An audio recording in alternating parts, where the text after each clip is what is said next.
Thank you, everyone, for joining us to a reading of one of my favorite holiday movies, Love Actually.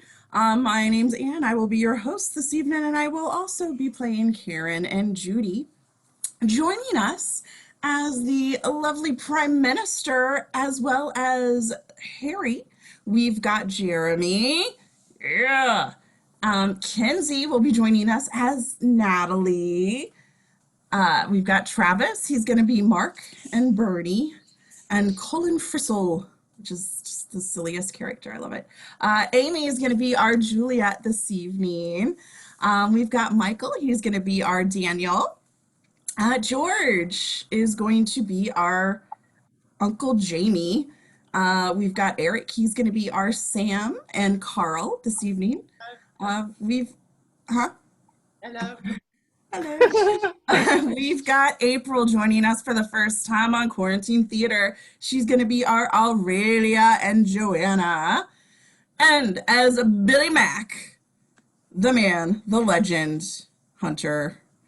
And then we've also got Megan with us. Welcome, Megan. She's going to be our Sarah and the Queen because that's in the script. It's amazing. All right. All right. So without further ado, Paul is also going to be with us today. He's going to be our Joe and our scene description. Take us away. Love Actually by Richard Curtis, edited by Emma Freud.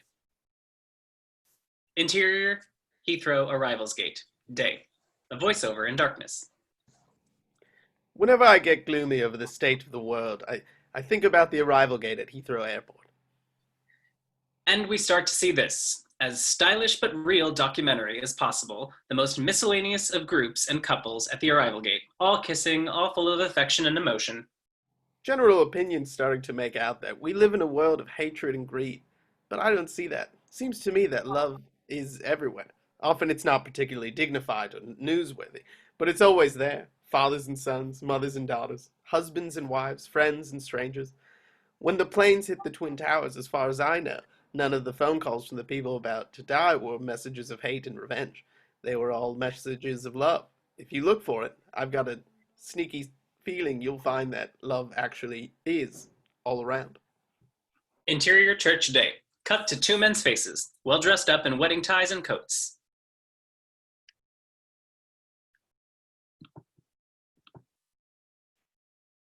No surprises? No surprises.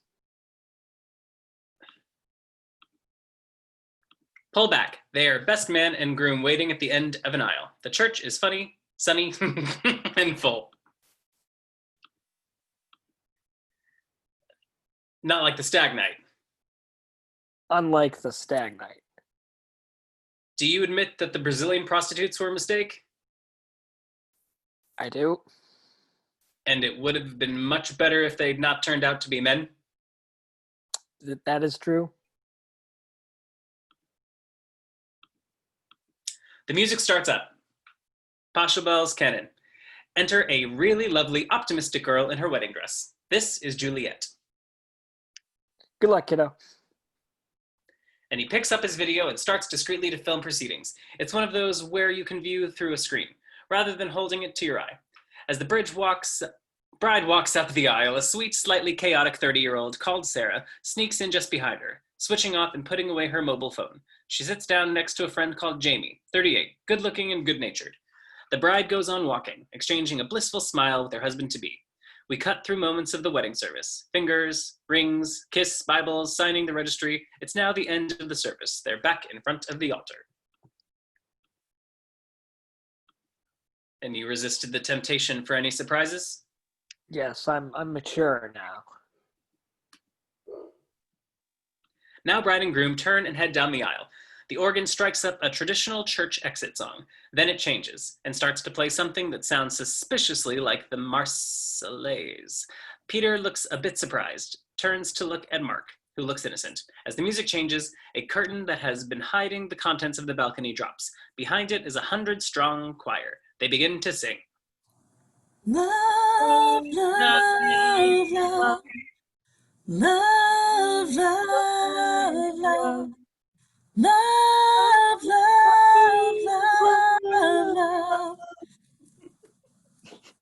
Choir then part to reveal a fabulous-looking singer standing at a microphone, singing All You Need Is Love. There's nothing you can do that can't be done. Nothing you can sing that can't be sung. You can stay, but you can learn how to play the game. It's easy. Dun, dun, dun, dun, dun. All you need is love. They are now joined during the chorus, magically from all over the church, by a huge brass section, 20 trumpets, 20 saxophones, etc. They actually appear in the pews where they've been hiding their instruments till now. All you need is love. Do, do, do, do, do, do. All you need is love. Love.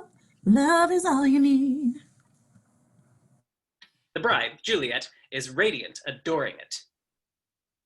Did you do this? Christ, no. Husband Peter looks at best man Mark. Mark shrugs his shoulders, pretending he had absolutely no idea this was going to happen. Then, a little smile. Exterior church day. They open the door from the church. Wind machines blow 5,000 rose petals through the sky. A man is playing lead guitar standing on a gravestone. They are the happiest, laughingest couple in the world. A title card says, November, London. Exterior London day. Some beautiful shots of the city in its winter glory. Interior church day. Cut to a funeral. A man and his 11-year-old stepson in a church, with a crowd of 80 behind them, dressed in black.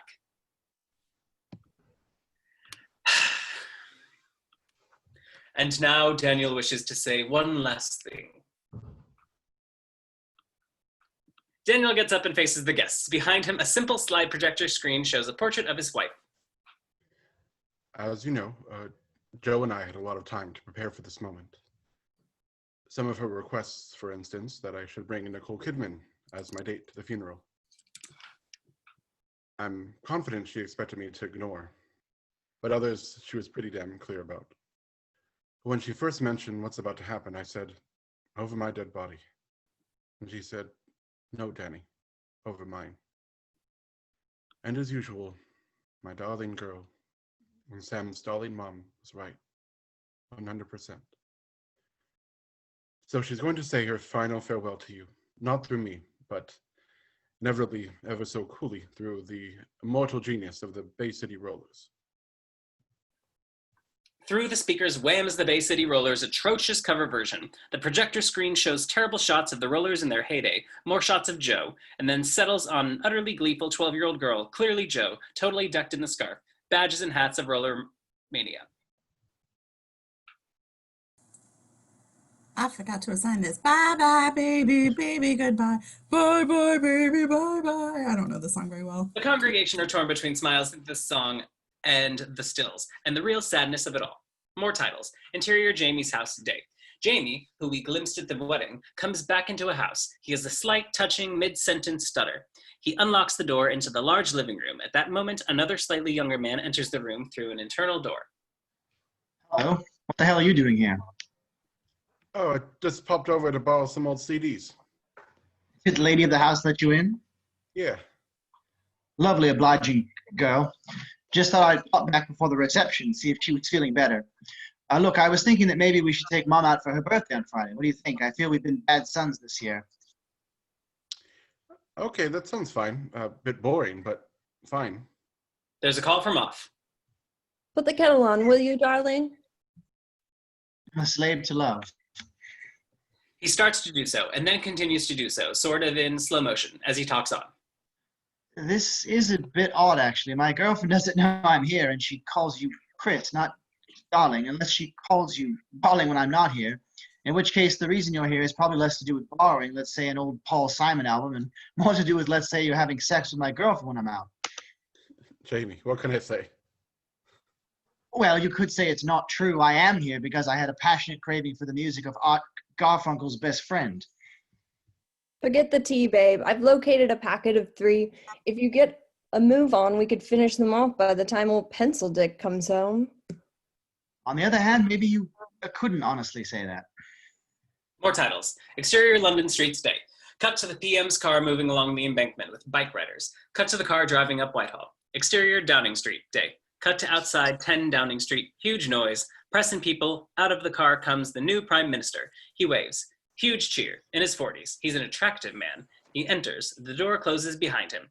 Interior 10 Downing Street. Entrance hall, inner lobby, day. Suddenly, bizarre silence and formality inside in comparison to the chaos outside.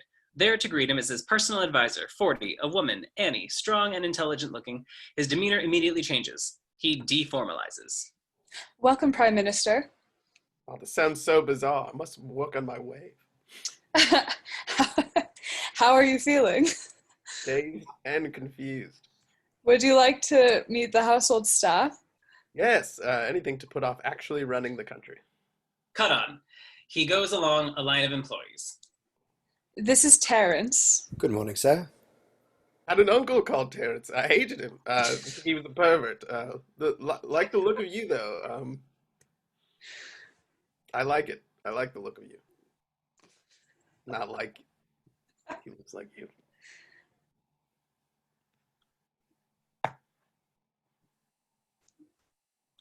It's Pat here. Good morning, sir. I'm Pat, the housekeeper. Hello. Good morning, sir. I'm Pat, housekeeper. Yes. Hello, Pat. Should be a lot easier with me than the last lot. No nappies, no teenagers, no scary wife. And this is Natalie. She's new, like you. Hello, Natalie. Hello, David. I mean, sir. Oh, shit. I can't believe I said that. Oh, no. Now I've gone and said shit twice. I'm so sorry, sir. That's fine. You could have said fuck, and then we would have had, we'd have had real trouble. Thank you, sir. I did have an awful premonition. I was going to fuck up on my... Oh, piss it. He laughs. She blushes hugely. A beautifully smiling young lady, bright-faced girl. He looks at her. Something's happening. Right. I'll go get my things. And then let's fix the country, shall we? Yes, I can't see why not. As he walks away, he just casually looks back over his shoulder.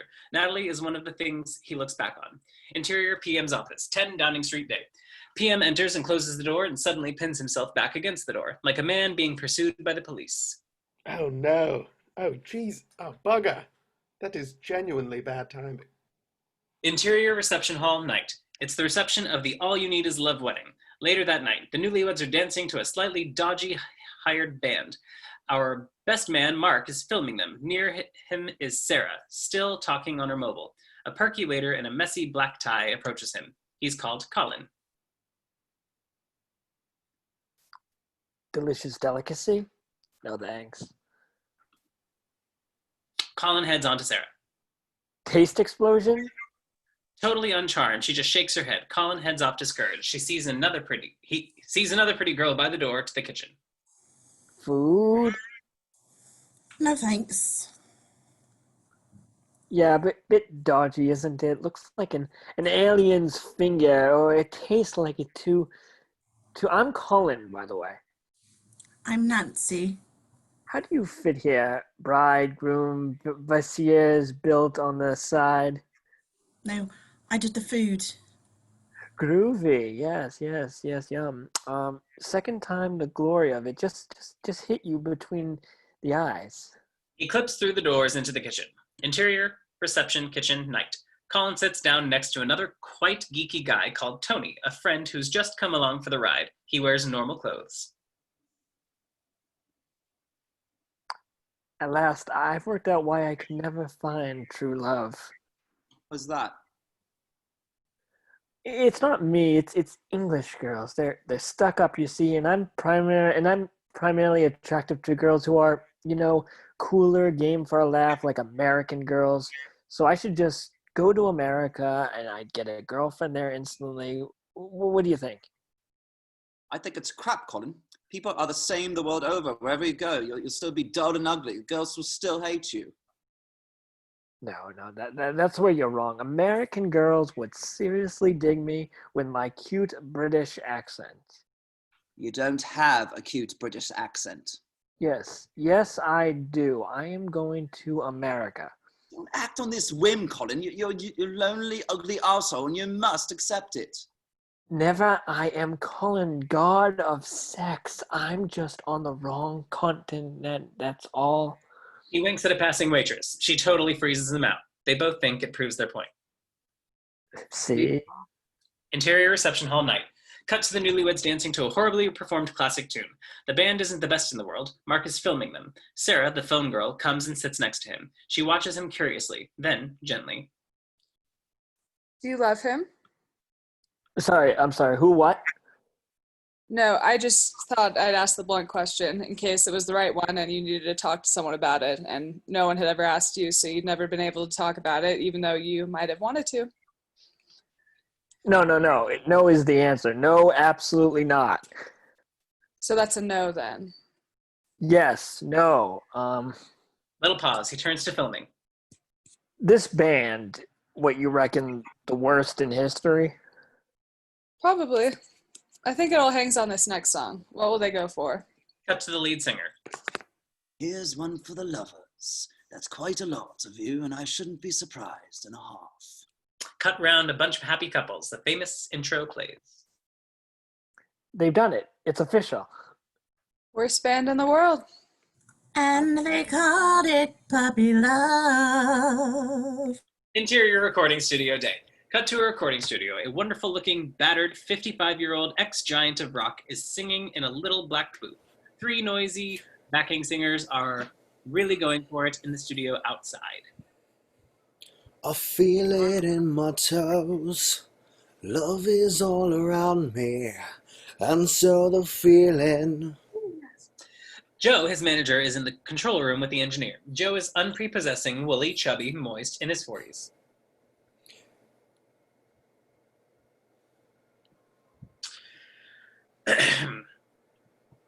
I'm afraid you did it again, Bill. Did I? Yeah, sorry, mate. It's just another old version so well, you know. Well, we all do, which is why we're doing the new version. Right, okay, let's go. I feel it in my fingers. I feel it in my toes. Love is all a fuck wank bugger shitting on arse head and hole. Start again. I feel it in my fingers. I feel it in my toes. Christmas is all around me, and so the feeling grows. It's written in the wind. It's everywhere I go. So if you really love Christmas, come on and let it snow. This is shit, isn't it? Yep, solid gold shit, maestro. Joe gives him a big smile and a thumbs up. He is sitting next to a sound engineer reading a newspaper with a picture of the PM on the front.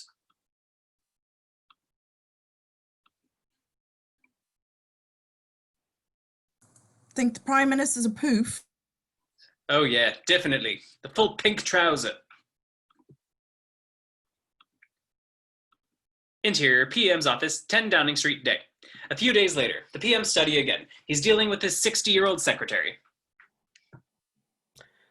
Yes, I want Ian here at 5 and tell George I'm going to sack him in about 3 minutes. What's the point of having a Prime Minister of Transport who's always late? The secretary accedes and leaves. A knock on the door. Come in.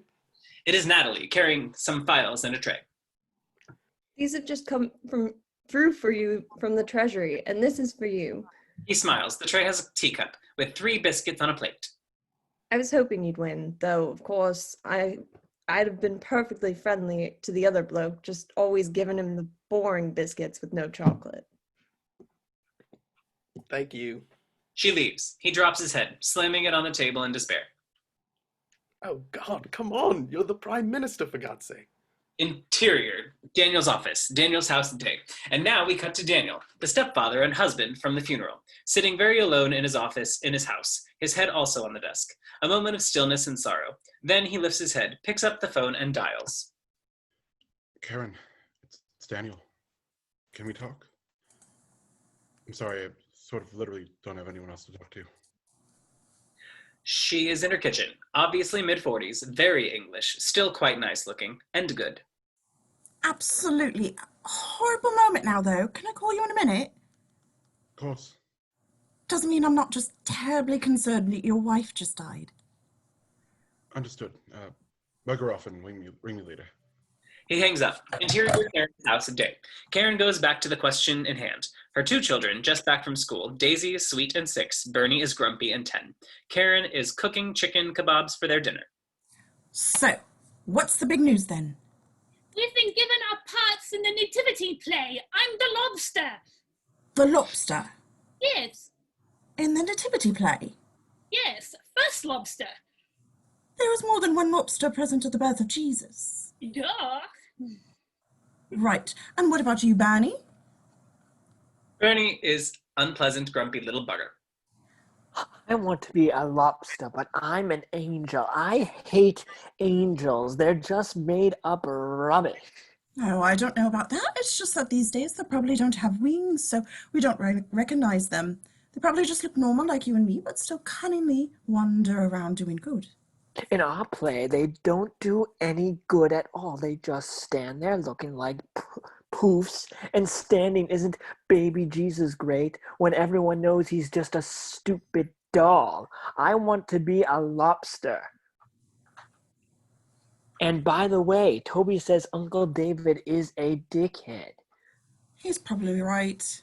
And I hate kebabs. Right. Charming child. Interior farmhouse in France, day. Cut to total darkness, then windows start to open. On the living room of Jamie's chaotic but lovely French farmhouse. Jamie, with his suitcases deposited in the middle of the room, is opening the windows, some of which have little angel silhouettes cut in the wood. Exterior shot as the windows continue to open. Back inside, Jamie stands in front of a little desk. He puts down a typewriter and he sits. Alone again, naturally. Interior school hall, day.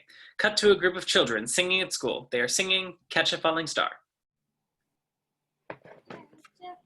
Falling star and put it in your pocket. Get Good parade. Falling star and put it in your pocket. Fade away. We hit along the happy singing faces and then come to Sam's silent downcast. Over the song, we hear Karen and Daniel talking. Obviously, it was gloomy before she died, but it's really got worse this last few weeks. Interior, exterior, Daniel's house, day. Cut to them in Daniel's street, entering the house. The camera follows them. He now spends literally all the time in his room. He'll be up there now. There's nothing unusual about that. My horrid son, Bernard, stays in his room all the time. Thank God. No, but this is all the time. The camera leaves them and tracks up the stairs towards Sam's door.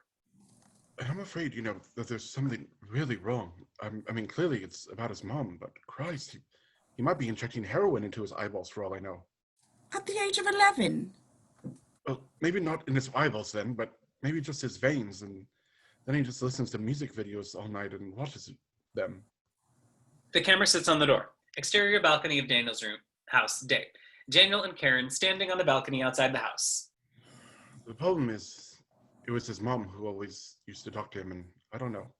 The whole stepfather thing seems somehow to suddenly matter, like it never did.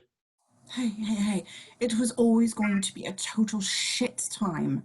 Just be patient and maybe check the room for needles. He smiles. Yes, good. Absolutely good. I will. And sometimes when he comes out, it's obvious he's been crying. Karen, it was such a ridiculous waste. And if it's now going to ruin Sam's life as well, I don't know. Karen just touches his shoulder. Get a grip now. People hate sissies. No one's ever going to shag a bloke who cries all the time. Interior, Daniel's house, hallway, day. Cut to Karen at the door of Daniel's house. Thanks for coming. Must be busy days with David and everything. Nah, I never see him. By the way, I did a little research into Nicole Kidman for you, and she's got some excellent internet sites. Keep you busy in the lonely evenings. Oh, I've also done research on Claudia Schiffer. Oh, don't be disgusting. Get out of my house. We gotta fix dinner. Oh, well, there we go. Perfect opportunity to bond. I find children and kebabs always go down very well. Interior, Daniel's house, corridor, night. Cut to Daniel upstairs outside Sam's room. Time for dinner. Not hungry. But, Sammy, I've done chicken kebabs. Look at the sign on the door. It says, I said I'm not hungry. Right. Exterior, street, day. Colin in the car. He stops for a woman crossing the road and gives her a big thumbs up. She turns away, despising him. He raises his eyebrows and shoots on.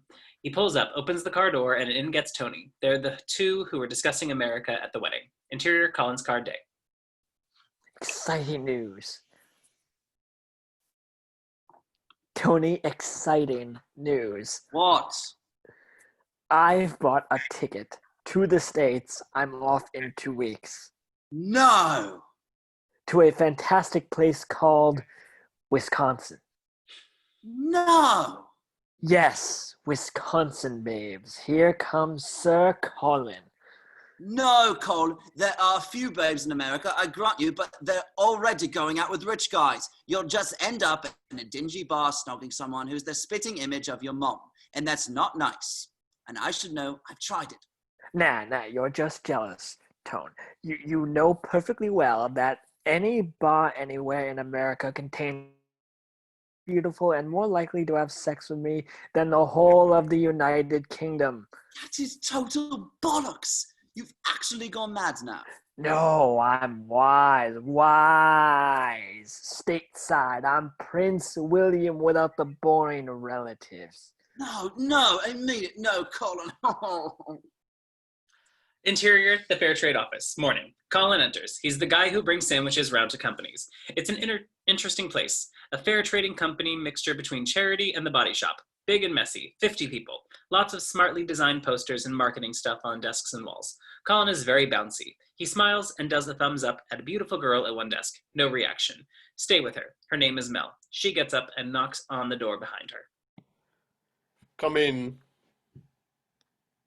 Interior, Harry's office, morning. She enters the office of Harry. In his mid-40s, stylish, quite a serious man, but with hidden places. Sarah, for you. Oh, great. Settling in fine. Absolutely. Sarah walks in a bit awkwardly. Mel leaves gracefully. Ah, Sarah. How are you? Good. The quality of my work has shot up since I got that Harry Potter screensaver. I've noticed. Now, switch off your phone and tell me exactly how long you've been working here. It's 2 years now, and 7 months, and 3 days, and I suppose, 2 hours? Right. And how long have you been in love with Carl, our enigmatic but attractive chief designer? Sarah is taken aback. She thought this was a total secret. 2 years and 7 months and 3 days, and I suppose 1 hour and 45 minutes. There was a great half hour at the beginning that was very relaxed. I thought as much. Do you think everybody knows? Yes. Do you think Carl knows? Yes. That is bad news on so many levels. I was just thinking perhaps the time had come to do something about it. Like? You know, ask him out for a drink. Then after 20 minutes, casually drop into the conversation the fact that you'd like to marry him and have lots of sex and babies. You know that? Yes, and so does Carl. Think about it, for all our sakes. It's Christmas. Certainly. Excellent. Will do. Thanks, boss. She opens the door to leave, and a very good-looking guy walks in. Hi, Sarah. Hi, Carl. And she walks out. Interior, the Fair Trade Office, morning. We follow her through the door. She stops, takes a deep breath, switches on her phone, and it rings immediately. She answers. Babe. Yep, absolutely. Fire away. She turns to Mel at her desk. Actually, Mel, isn't it? Could you turn that radio off? I can't take that song this time of the day.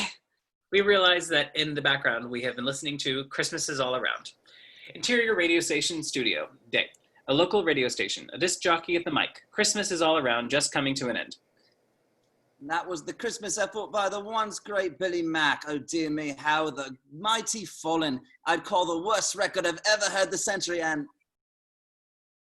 Looking through to the other side, the next disc jockey is doing a throat-cutting motion. The first disc jockey looks at a sheet on his desk and realizes his faux pas.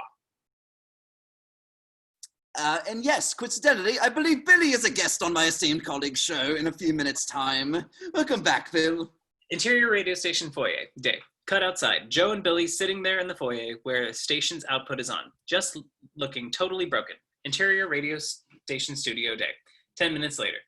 So, Billy, welcome back to Airwave's new Christmas single cover of Love Is All Around. Except we've changed the word love to Christmas. Yes, Christmas is all around. Is that an important message to you, Bill? No, not really, Mike. Christmas is for people with someone they love in their lives. And that's not you? That's not me, Michael. When I was young and successful, I was greedy and foolish. Now I'm left with no one, wrinkled and alone. Wow. Thanks for that, Billy. For what? Well, for actually giving a real answer to a question. Doesn't often happen here on radio whooping. I can tell you. Ask me anything you like. I'll tell you the truth. Best shag you ever had. Britney Spears. Only kidding. She was rubbish. No, only kidding. Okay, here's one. How do you think the new record compares to your old stuff? Come on, Mike. You know as well as I do that the record's crap, but, Cut to Joe's very unhappy reaction. wouldn't it be great if number one this Christmas wasn't some smug teenager, but an ugly old ex-heroin addict searching for a comeback at any price? All these young pop stars come Christmas Day, they'll be stretched out naked with a cute bird balancing on the bowls, but I'll be stuck in a seedy hotel with my manager Joe, ugliest man in the world, fucking miserable because our fucking gamble didn't pay off. So if you believe in Father Christmas, children, like your Uncle Billy does, buy my content record and particularly enjoy the incredible crassness of the moment when we try to squeeze in an extra syllable into the fourth line. I think you were referring to If You Really Love Christmas. I am indeed, Mike. Come on and let it snow. So here it is. One more time. The dark horse for this year's Christmas number one. Christmas is all around. Thank you, Billy. Joe is quietly hitting his head against the wall. And after this, it's the news. Is the new Prime Minister in trouble already? Interior PM's office, 10 Downing Street, night. Cut to later that night. The PM is walking out with the minister and his top aide. Sorry, George, but I need more than that. People won't accept that kind of fudge now. Otherwise, they'd have voted in those other zombies. He closes the door. Instantly, a knock on the door. It opens. There's Natalie. Natalie. Sir? She enters with a pile of papers and files, puts them down, and heads off. Then, I'm starting to feel uncomfortable with us in such close proximity all the time, and me knowing so little about you seems elitist and wrong. There's not much to know. Where do you live? Wandsworth, the dodgy end. My sister lives in Wandsworth, which exactly is the dodgy end. Right at the end of High Street, Harris Street near Queen's Head. Right. Yes, that is dodgy. And you live there with your boyfriend, husband, 3 illegitimate but lovely children? No, I just split up with my boyfriend actually. So I'm back with my mom and dad for a while. Oh, I'm sorry. No, that's fine. I'm well shot of him. He said I was getting fat. I beg your pardon? He says no one's going to fancy a girl with thighs the size of big tree trunks. Not a nice guy, actually, in the end. Right, well, being Prime Minister, I could just have him murdered. Thank you, sir. I'll think about that. Do. Ruthless, trained military killers are always just a phone call away. they both look at each other, and there's a little laugh. For a moment, she was sad, and he's cheered her up. She leaves. Oh, God. Do you have this sort of problem? Of course you don't. Yeah. Cut up to a very stern portrait of Margaret Thatcher. Of course you don't, you saucy minx. Interior art gallery day. A huge wrapped picture against the wall of an empty art gallery. Lots of other wrapped pictures, fixture frames on the floor. It's where Mark works. Right, very exciting moment. These humble packages contain our new exhibition photographs by none other than the great John Skeekhart. Seckhart. He opens it up. Oh, God damn it. Exciting stuff. What's the theme? She's dressed totally casually, almost unrecognizable from the work person we saw earlier. Very modern and sexy. He said Christmas, very family sort of thing, crowd pleaser. Here we go. He opens it up. Ah, interesting. Classic, bleak, fatal. We see what he's just opened, a huge photograph of a really naked woman, her pubic hair neatly shaved into the shape of a Christmas tree. Interior art gallery day. Mark in total self-contained despair an hour later. They're sitting on the floor. They've been out and bought a Starbucks and switched on the radio. Oh god. Oh god. It's porn. It's just porn. We will be raided by the porn squad.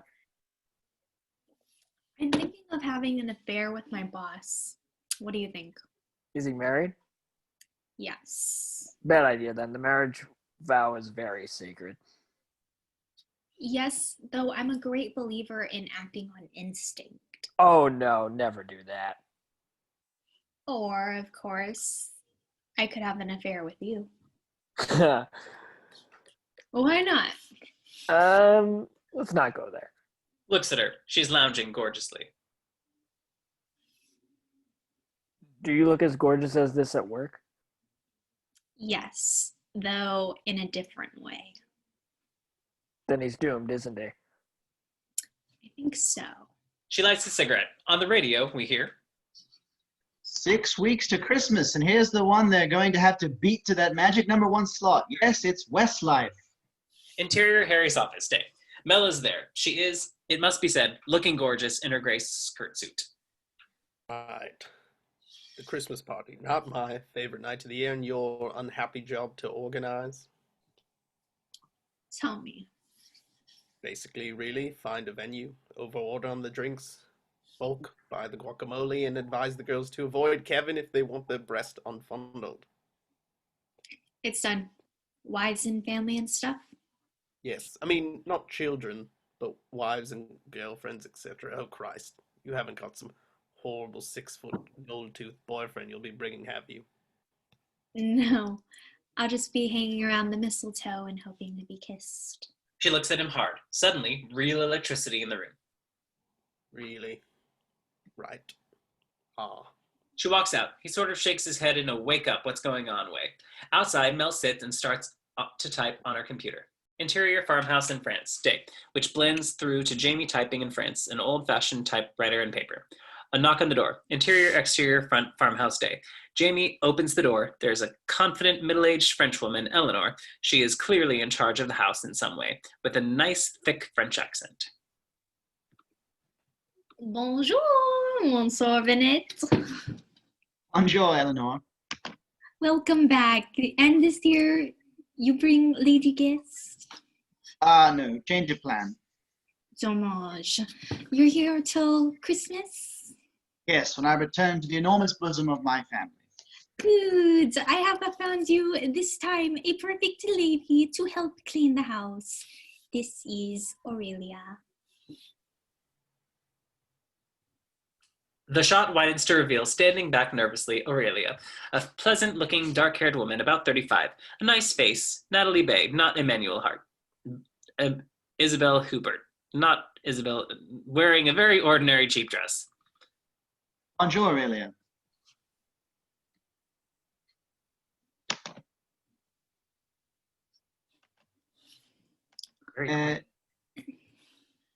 Zud tre ero devo evoir ici. She looks puzzled. Unfortunately, she cannot speak French like you. She is Portuguese. Buongiorno. Eusebio molto bueno. He mimes a little bit of football. I think she is 10 years too young to remember where a footballer called Eusebio and molto bueno is Spanish. Right, absolutely. Well, good to meet you. He shakes her hand. And perhaps you can drive her home at the end of her work.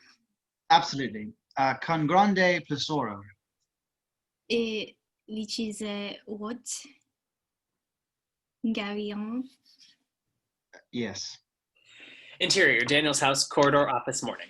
It's a Saturday morning. Daniel walks past Sam's door. It's locked. There's strange music coming from in there. He walks past, shaking his head, and heads down into his office. He sits down and pushes a button. The computer starts up. A boring work spreadsheet. He's bored. He types in Excite, then Nicole Kidman. Instantly, up come a list of 10 Nicole Kidman-based sites. The fourth one says, Nicole Kidman, naked, naked, naked. Daniel goes to it. There's a seductive picture of Nicole and a list of photos. Gallery 1, Gallery 2, etc. He opens one, and up come tiny pictures of Nicole. May not be fully clothed. He double-clicks on one of them, but it doesn't come up instead. Instead, there's a form that says he can't go any further without giving a credit card number, so he closes it. But when he does, lots of pictures and naked girls come up uninvited. It's a site called XXX Teen Sluts, at which moment Daniel hears a car pulling up outside. He swiftly closes XXX Teen Sluts, but other things come up, increasingly pornographic and always with the words cum or pink in their title. He tries to close them, but more and more boxes start coming up. Finally, the computer settles on a site called Women Fucking Animals, with accordingly graphic pictures. He tries to close it, but it won't close. In fact, the machine freezes. As the doorbell goes, and now Daniel can't move the cursor to get the damn thing to shut down. He goes to the plug to turn it off the electricity, but it doesn't make any difference. In desperation, he takes off his jumper and throws it over the quite big computer screen. Interior, Daniel's front door morning. Cut to Daniel at the door. Hello, Matthew. They shake hands and then awkwardly drift into a hug. At this moment, both can only think of wife or daughter. A little bit hard, isn't it? Still a little tricky. Come and sit down. Why not? I brought a little gift for my grandson. Thanks to him, I've actually started to use that computer you gave me. Really? Yes, I found a tremendous golfing site. In fact, let me show you. Where's your computer? Let's have a drink first, shall we? No, I insist. Come on, in the office, I presume. Father-in-law heads in. Interior, Daniel's house, office morning. He takes the jumper off the machine. The screen is black. He pushes a button and up flicks Women Fucking Animals. He looks up at Daniel. Daniel at him. Pause. Oh, this is disgusting. Where's Sam? Just a step too far. He runs up the stairs. Interior, Sam's room. Daniel opens Sam's door. Do you want 50 pounds? Yes or no? I prefer 100. Okay, then whatever happens in the next minute, don't argue. Just agree with me on everything. Okay. Right. Get down here, young man! Straight away! Interior, Daniel's office morning. Cut to the three of them in the office. What is this, young man?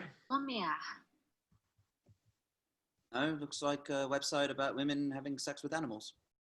And how did it get here? Pause. Daniel realizes that was too complex. All right, I'll tell you how it got here. You've been using my computer, Sam, and calling up this filth, haven't you? He looks at him with slightly raised eyebrows. Yes, I have. I don't know what to say. I hope you're ashamed of yourself. Yes, I am. It's disgusting, isn't it? Yeah, it really is. Don't worry.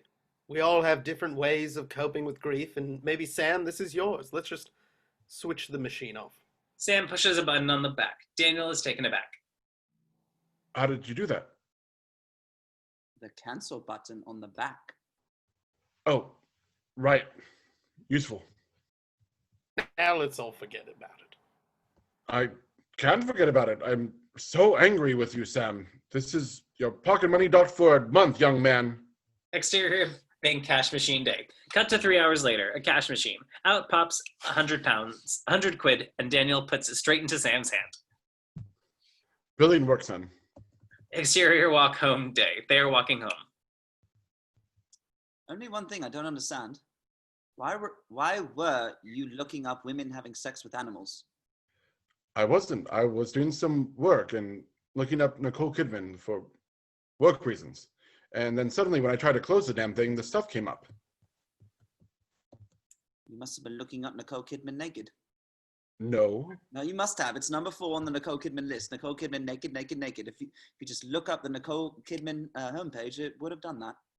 Pause, then fast. All right. I was looking up Nicole Kidman. Naked, naked, naked. You little greedy bastard. He starts to laugh. Pervert. Computer nerd. Wanky, wanky weirdo. Freak with bad, bad haircut. They're now laughing a lot. Friends together at last. Maybe their first laugh since Sam's mom died. Interior, PM's office day. Natalie is just leaving, having left the PM a cup of coffee and a plate of brownies. He is in a meeting with Carter. Tell me, Natalie, what do you think about us increasing aid to the third world? Liberal nonsense or crucial policy? Not a bad idea. We can all do with a little less, give them a bit more. Well, quite. You see, the public are with me on this. And Natalie comes back and removes the brownie plate. You might as well get into practice. On the other hand, actually, you know, I'm not sure it's such a good idea. Exterior London bench or walk, day. A few minutes later, Daniel takes the plunge. So, what's the problem, Samuel? Is it just Mum, or is it something else? Maybe school? Are you being bullied? Or is it, I don't know, something worse? Can you give me any clues at all? You really want to know, I really want to know. even though you won't be able to do anything to help. Even if that's the case. Okay. The truth is, actually, I'm in love. Sorry? I know I should be thinking about Mom all the time, and I am, but the truth is that I'm in love, and I was before she died, and there's nothing I can do about it. Aren't you a bit young to be in love? No. Okay, right. Well, I can't deny it. I'm a little relieved. Why? Well, you know, I thought it might be something worse. Worse than the total agony of being in love. No, you're right. So wait a minute. What exactly have you been doing in your room then? Interior Sam's room, Daniel's house, day. Cut to the room. The door opens. It is full of posters of romantic movies. Sleepless in Seattle, Moulin Rouge, Dirty Dancing. Sam switches on the CD. The high drama of Dusty Springfield singing You Don't Have to Say You Love Me. He then opens the video cupboard. More romantic movies. Ghost, When Harry Met Sally, Crossroads, She's All That, and Pretty Woman. He switches on the telly. It's Romeo and Juliet, DiCaprio and Danes looking through the fish tank. Wow. Wow. So a bit of a love thing. Yes. I've been trying to see if I can pick up any hints from the films.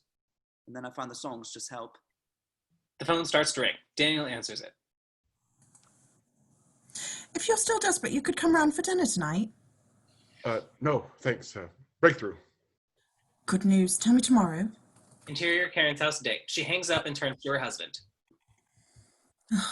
Thank God, actually. Benny's such a pig when we have guests around. He is sitting there reading the paper. He is Harry from the office, with the dangerous secretary. His attitude at home is a little disengaged. Karen passes a mirror. Oh, God. Since when did my bottom stop being my bottom and turned into the second largest seaport in Britain? Oh. Harry just looks up at her. Did you talk to Sarah? Yes. She says tonight's the night she's going to make her move. Interior Fair Trade office, Eve. It's late in the office. Sarah at her desk. She's putting on a bit of lipstick furtively. We notice a frame photo of a good-looking young man on her desk. Then suddenly, Carl is walking from the far end of the long office towards her. She watches him. He reaches her desk near the door. Night, Sarah. Night, Carl. He leaves. She just sits there, frozen and useless. Her phone rings.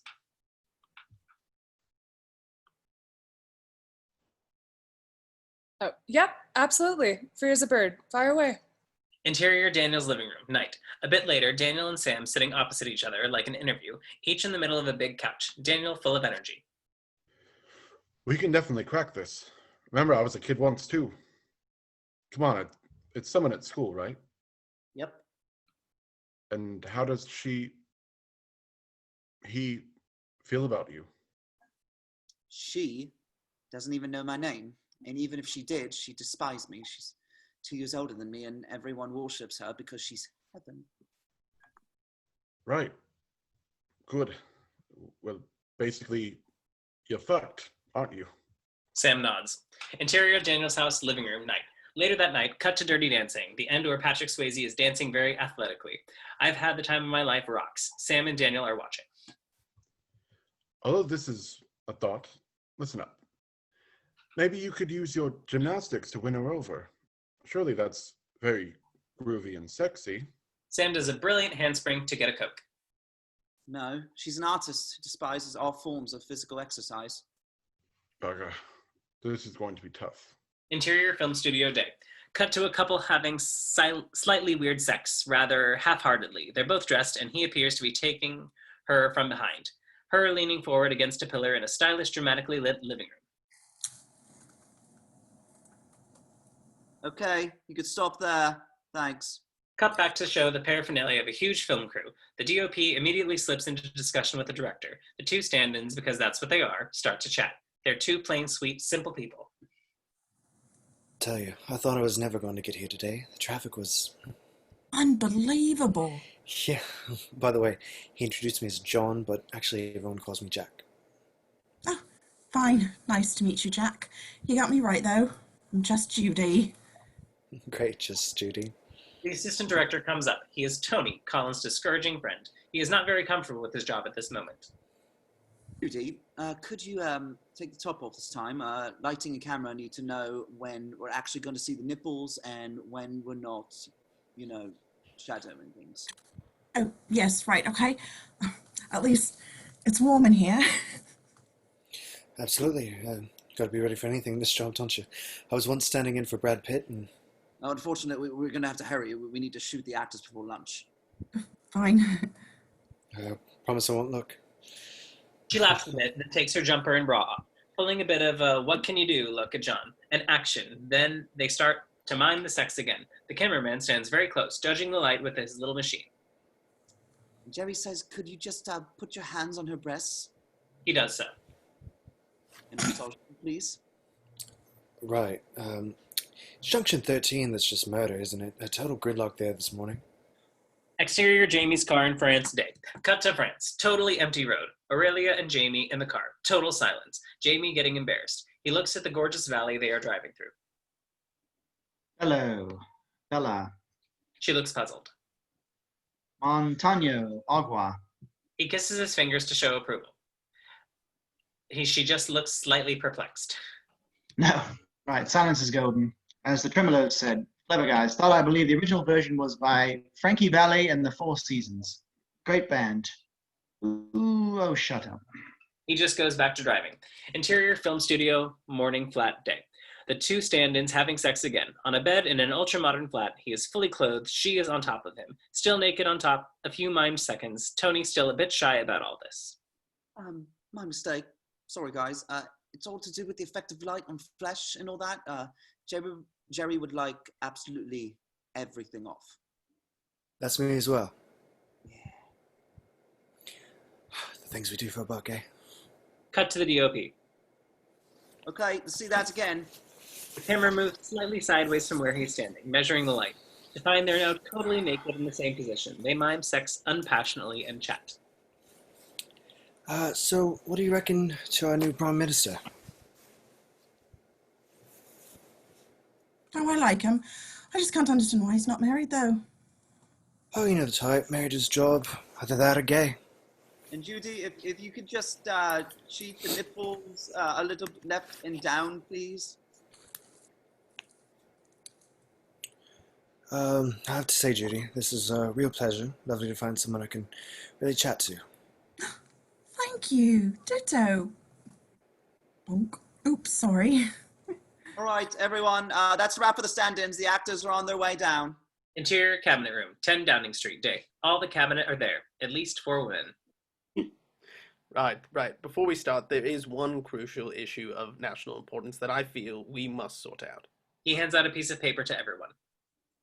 I think it's vital as a cabinet that we show a united front on major issues, and so I want everyone, after due and sober reflection, to tick the record they think is going to #1 at Christmas. Everyone laughs. Only a month to go. Anyone supporting my particular favorite, Christmas is all around. The entire cabinet is horrified. Absolutely not. No way. How dare you? No, over my dead body. Unexpected strength of feeling here.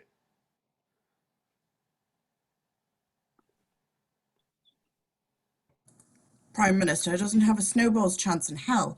It would do the government untold damage to back such a loser. Everyone loudly agrees. All right. We'll return to it later. Though I must say, I'd expect a little more support from some of you ungrateful bastards. What's next? The president's visit. Ah, yes, yes. Lock away your daughters. Though seriously, I fear this is going to be a tricky one to play. What do you There say, is a Carl? very strong feeling in the party, and indeed in the country, that we mustn't allow ourselves to be bullied from pillar to post like the last government. Right. And you, Jeremy, what do you have to say?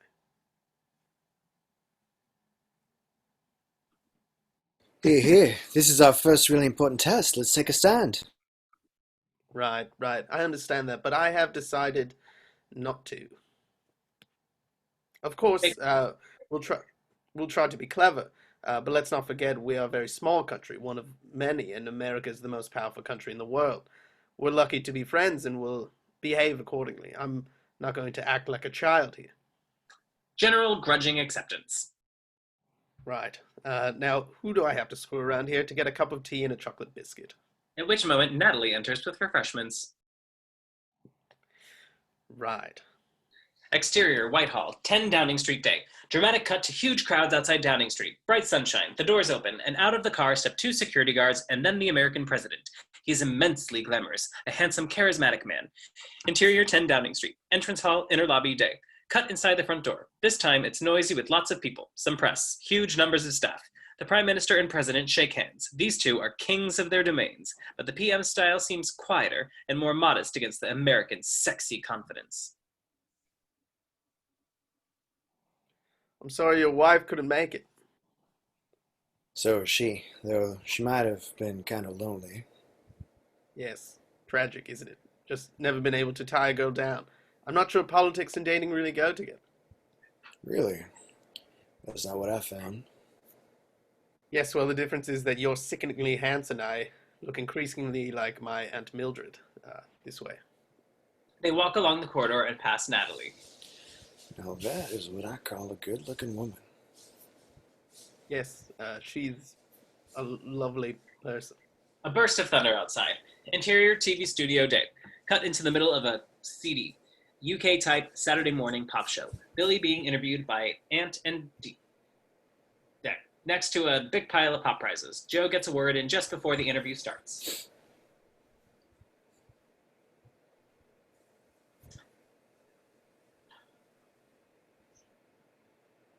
So remember, it's a kid show. Keep it sweet, keep it light. Think little 6-year-olds with shining morning faces. Trust me. And we're on the air. So, Billy, 3 weeks till Christmas, and it looks like the real problem's going to be Westlife. Yes, I saw them on the show last week. They weren't very nice about my record. No scaps? Yeah, but very, very talented musicians. And you brought a gift. The lighted at this tactile approach. And you brought a gift for the competition winners. Yes, I have. And, Dick, it's a personalized felt pin. Oh, great. It's brilliant. It even writes on glass, so if you've got a framed picture, like for instance, this one of Westlife, you can just write on it. And here we go. He writes, "We've got little pricks." Lots of kids watching, Billy, and it's live. Oh, yes, so it is. Hiya, kids. An important message from your Uncle Bill. Don't buy drugs. Become a pop star, and then people give them to you for free. And I do believe we're heading for a commercial break, thank the Lord. Head in hands, Joe. You can hear thunder and rain outside. Interior meeting room, Downing Street, day. The room is now full of people, 8 of them, 3 Americans, 5 English, including the PM and the president. The experts are talking, PM looking intently on. The meeting is very intense. No, absolutely not. Never. We cannot and will not consult on that. Our business and ours alone. Right. That is unexpected. It shouldn't be. The last administration made it very clear. They're just being consistent with their policies. We don't have to consult you on these issues. But with all respect, they were bad policies. We hoped they were meeting today to formulate better ones. The Prime Minister is clearly on Carter's side, taking his promise, but he is taking his promise moderating stance. Right. Thank you, Alex. Let's move on, shall we? Interior corridor night. Soon afterwards, the Prime Minister walking along with Carter. Calm down, Alex. Calm down. Trust me, this is not the time to pick a fight. Interior PM's office, 10 Downing Street night. The President flops down into a chair. The end of the day. So, who do you have to screw to get a drink around here? PM smiles wryly at the reflection of his sentence. I'll get you a drink, and you don't have to screw anyone. Two whiskeys, please. Thank you. On the rocks. With ice. Well, now that was an interesting day. I'm sorry if our alignment was firm. There's no point tiptoeing around today and then just disappointing you for the next 4 years. I have plans, and I plan to see them through. Yes, it was certainly unexpectedly firm.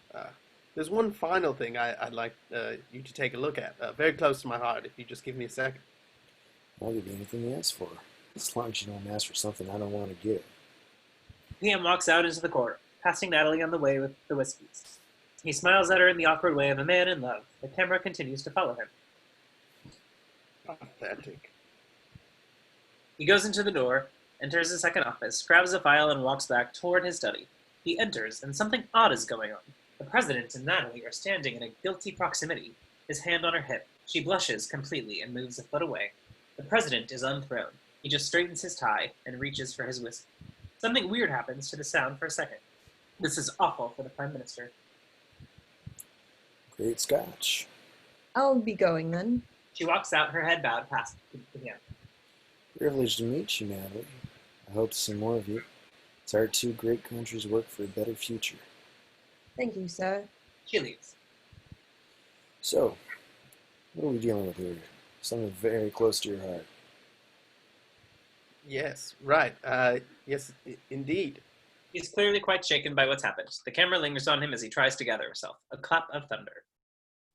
Interior, exterior, Tony's flat day. It's a pretty small, unimpressive, very single man's flat. Knock on the door. Tony opens the door to a soaking, case-carrying Colin. Hi. What are you doing here? Had to rent out my flat to pay for the ticket. You're not actually going ahead with this genuinely stupid plan. Bloody am. Think this suitcase is full of clothes? Like hell it is. It's a chock-a-block full of condoms. But I've only got one bed. I know, but it's a double, and you're a sad act who hasn't had a girlfriend this decade, so there's room for me. He's up the stairs and into the living room. The TV is on, and the President is on it. Tony's single pizza sits there. Colin helps himself. Great pizza. Oh, look. Sexy Prez is in town. The deeds he's done, those are the deeds I want to do. Woof, woof. Interior meeting room, 10 Downing Street day. Cut into the room of the final press conference. We see the PM and the President sitting a couple of yards apart. In formal chairs, huge amounts of press face them. The PM looks very serious. Mr. President, has it been a good visit? Very satisfactory indeed. We got what we came for, and the special relationship is still very special. Prime Minister? Pause. I love that word, relationship. Covers all manner of sin, doesn't it? I agreed with the President knowing there couldn't be equality with America, but I wasn't prepared for a total lack of give and take. I fear this has become a bad relationship, a relationship based on the President taking exactly what he wants and casually ignoring those things that really matter to Britain. We may be a small country, but we're a great country too. And a friend who bullies us is no longer a friend. And since bullies only respond to strength, from this moment on, I will be more prepared to be less friendly. And the President should be prepared for that. Huge excited photographing and writing room from the press. This is now a real story. At the back of the hall, or behind them, we see the cabinet members completely delighted, particularly Carter. At last, the PM has come off the fence. The press all shout out to get the President's reaction. Mr. President, what do you want to make of that? Well, it's certainly fighting talk. Certainly unexpectedly firm. PM looks across at him. The President looks back with a mixture of anger and newfound respect. Then we see someone out of focus behind him. The focus changes. It's Natalie. The PM looks at her. She at him. Then she drops her head. Interior PM's office, 10 Downing Street day. A cluster of people around the PM in his office congratulating him. His cabinet are very proud and overexcited. Enter his secretary. It's your sister on the phone. PM picks up. Oh. Hi, Skunk. Interior, Karen's house day. Karen on the phone. Have you gone crazy? Can't be sensible all the time. You can if you're Prime Minister. Oh, Jesus, it's the Chancellor of the, of somewhere on the, what? On the other line, I'll check. Check No, it. you won't. Yes, I will. She hangs up and gathers herself. Harry is there. She clicks the button to turn on the CD. A pretty, slightly jazzy song plays as Karen goes over to a table full of Christmas presents that need wrapping. The problem with being the Prime Minister's sister is that it puts your life into rather harsh perspective. What did my brother do today? He stood up to the American president. And what did I do? I built a papier-mâché lobster head. What is this we're listening to? Joni Mitchell. Can't believe you still listen to Joni Mitchell. What are you talking about? I love her, and true love lasts a lifetime. Joni Mitchell is the woman who taught your cold English wife how to feel. Now, which do you think we should give Daisy's friend? The doll that looks like a transvestite or the one that looks like a prostitute? He smiles as she shows him the two dolls. Little Daisy enters. Mommy, Bernie hit me. Oh, God. You deal with him. I give up. Tonight I feel my brother made all the right choices. Interior, Prime Minister's bedroom. Night. The Prime Minister getting ready for bed. He looks serious and alone. He puts on a CD, pushes it to the right track, waits a second, and in it whams. It is a favorite high-tempo number from the 80s. He dances unexpectedly, funkily to it. In total exhilaration and triumph, it's been a good day. Interior kitchen, farmhouse in France. Morning. Jamie is eating breakfast in a big old-fashioned like school dressing gown. Aurelia enters, takes his coffee cup off the pile of papers. He offers her a croissant. She smiles. From now on, when she speaks in Portuguese, it's in italics. On screen, it would have subtitles. Muito obrigada, mas não. Se você visse minha irmã, entenderia porque. No? Yes? Okay, yes. No, that's all right. More for me. Se não vai comer você mesmo, você está ficando mesmo gordinho na academia. I'm lucky. I've got one of those constitutions where I just don't put on weight. She looks at him and smiles. There's a friendship developing. The phone rings, laughing. They search for his mobile, eventually finding it down a couch. Hello? Hello, Jamie. Oh, hi. How are you? Good. I just thought I'd ring, check how you were, see how the writing's going. Fine, good, thank you. And how's the sleeping with my brother going? Right, much as I expected then.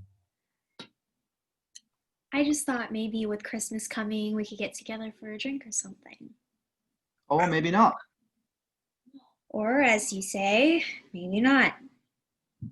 Look, sorry, I've got to go. Cut back to Jamie, a bit in shock. He looks across at Aurelia. She smiles gently and then continues working. Interior Fairtrade office morning. Mel sits at her desk. Harry is over with Sarah. We see that photo of the young man again. So, any progress on our matchmaking plan? No, I've done F all and never will because he's too good for me. Well, at least we've got the luxury of worrying about love, eh? Unlike the people we're working for. He points to a desperately sad, dramatically located poster of an African man in a field. His crops destroyed. This should be the picture behind her, so we see it quite often. And whenever we're at her desk, she points at the poster and takes in and appreciates his point. Yes, yes. Her mobile goes. And of course, your mobile goes. So, how's our Christmas party going? Good. I think I found a venue. A friend of mine works there. What's it like? Good. Full of dark corners for doing dark deeds. She looks at him hard. Right. Right. Good. I'd like to see it. Interior, PM's office, 10 Downing Street day. A door. A knock on it. It's Annie. Annie, my darling, my dream, my boat. I need you to do a favor for me. Of course, anything for the hero of the hour. don't ask me why, and for heaven's sake, don't read stuff into it. It's just a little weird personality thing. You remember Natalie, who works here? The chubby girl. Would we call her chubby? I think there's a pretty sizable arse there. Yes, sir. Huge thighs. Well, whatever. I'm sure she's a lovely girl, but I wonder if you could sort of redistribute her. It's done. She leaves. He takes in what he's done, looks out the window to a world where people are free, and then opens a new huge official file and begins to make notes. The camera moves away from him. Round the room, it seems to get darker, and then the camera finds him again at the other end of the room. He just sits there. A knock on the door. He almost flinches. Yes, come. The door opens slowly. It is a girl with tea, not Natalie. He looks at her, thinking. A possibility is gone. He talks into his speakerphone. Mary, send Peter in and ask the Chancellor to come and explain why he's spending so much sodding money. Exterior garden, French farmhouse day. Jamie is typing outside in a jumper, putting the finished papers under his coffee cup. It's a lovely big ramshackle garden with a lake, even a little waterfall and lake at the end. Aurelia takes the cup off the pile of papers to clean it, as she has done before. Thank you. But this time, because it's outside, moving the cup suddenly lets all the papers fly. Aurelia leaps to grab them, and so does he. But the pages are flying away and heading in the direction of the lake at the end of the garden. Oh, meu Deus! Oh, meu Deus! Eu sinto muito! Oh no. She runs and catches some of them, but a huge heap have headed into the water. She gets to the water's edge, hesitates for a moment, and then whips off her dress to reveal just pants and a bra. Time slows down. Jamie watches. It's an unexpectedly lovely body under her funny old clothes. No, don't do that. They're not worth it. Espero que volume a pena. It's all just rubbish. Please don't. But she dives in. Oh God, she's in. Você está frio! Porra! He reaches the edge. Oh God, and I shall think I'm a total spaz if I don't. He hesitates, then whips off his jumper and trousers and dives in. Fuck, it's freezing. Fuck. They swim around after the floating papers. Oh, é bom que esse troço é terra bom.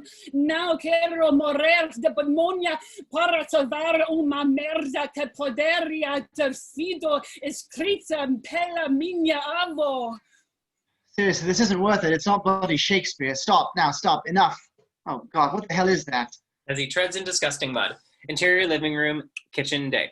Cut to a few minutes later in the kitchen, or living room. She's in his big old dressing gown. He's just in a towel. I am so sorry. Eu sinto muito. Thank you. De nada. Talvez você possa nomear uma dos personagens depois de mim. I'll name one of the characters after you. Ou me dê 50% dos lucros. Or I could give you 5% of the profits. Que tipo de livro es ese? Tipo. He points to the pages and mimes laughter. Tears an A heart. Ah, thriller, assassinato. Yes, see, homicide, murder. Asustadora. She mimes a scared face. He mimes back an uncertain hand. Sometimes scary, sometimes very bad writing, so not so scary. A slightly awkward pause. Devo voltar ao trabalho. She points to 6 o'clock on her watch and then mimes driving. He nods yes. My favorite time of day, driving you. A parte mais triste do meu dia deixar você. Interior, exterior, car, and French scenery. They drive along. He looks at her. Her hair still wet. She catches him looking at her. He looks away. Exterior gallery day. A sign outside the photographer's gallery says Christmas capers. Interior gallery day. Cut inside. Mark is nervous. Harry and Mel are there. I'm really sorry about the pictures. No, they're very office party. What's this one called? Vagina, I believe. And this one? That's vagina 2, as in vagina number 2, rather than vagina also. Though, of course, it is also vagina. Karen comes over to Harry. She's been at the other end of the gallery.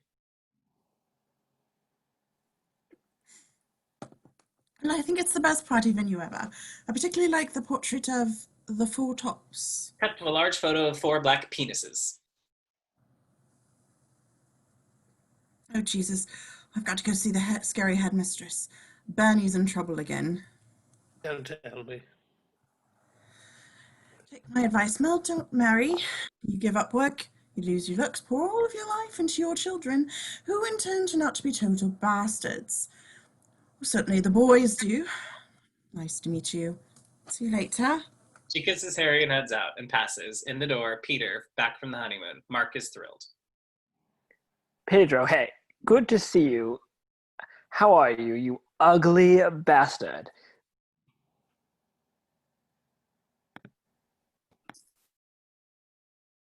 You ugly bastard. Keep top.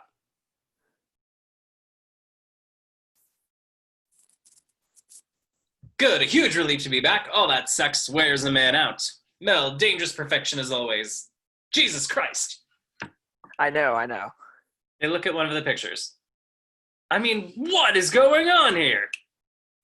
A very large penis. It's trick photography. I hope we all do. Exterior school park day. Karen speeds in rather too fast. Interior headmistress's office is school day. A slightly scary formal room. The headmistress is there, a very scary, serious older lady with a form of teacher and her son, Grumpy Bernard. Karen gives him a pretty stern look. Bernard was asked to write an essay for religious education about his Christmas wish. Right. An apparently charming subject, but not for Bernard, Mr. Trench. She hands over to the boy's teacher. We have had some excellent essays, many concentrated on a welded piece. Excellent. And there was one very touching one by a young boy with a very sick sister, just wishing that she could, for just one day, for Christmas Day, be well again. I do hope that happens. I would like you to read your son's contribution. Very well. Handed the essay. I have to do it here. Yes, I'm sorry, Mrs. Trevor, but I want your son to face up to what he's done in front of everyone. Oh, all right.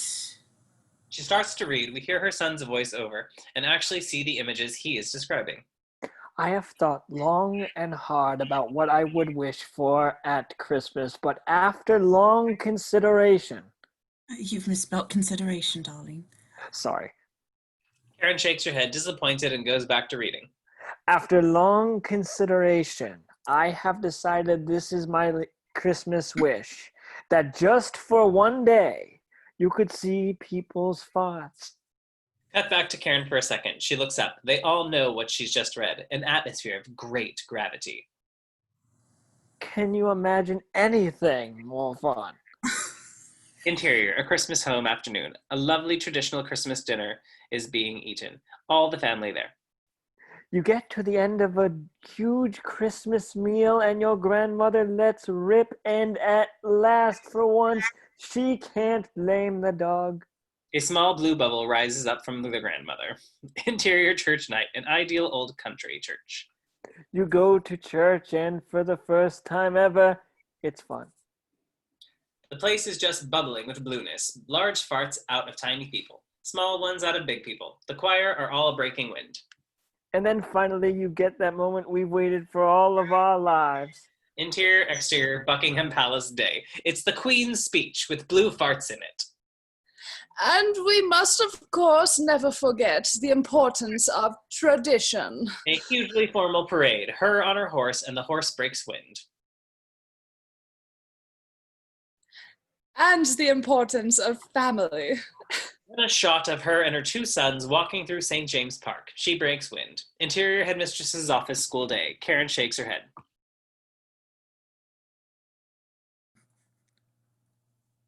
Right. I see. This is disappointing. I'm embarrassed and almost ashamed. Do you mind if I have a word with Bernard outside?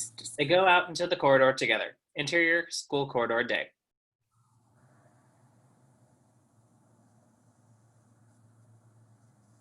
Sorry, Mom. I'm sorry too, Bernie. Sorry and ashamed and embarrassed that I put you in a school with such a total little pricks that they don't get a good gag when they see one. What? You heard me.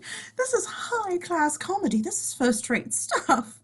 You're my son, and obviously I'm going to love you, but now I really love you. I genuinely think they could develop this, if they sprayed some sort of invisible farts detecting gas into the air. It could happen. You think so? I'm goddamn sure of it. Interior record company boardroom day.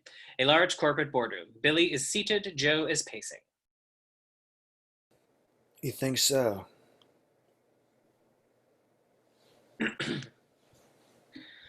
I'm goddamn sure of it. If this lot put a bit of extra cash behind it, we can be number one. All you've got to do is just, butter them up a little. Make them realize you're a team player. Right, cool. Be sweet to the suits. I'm being serious, Bill. You're a genius. I know it, you know it, but we also know that this industry is full of self-important little shits, and sometimes we need those little shits on our side. Absolutely. Wise words. Profound truths. Here goes.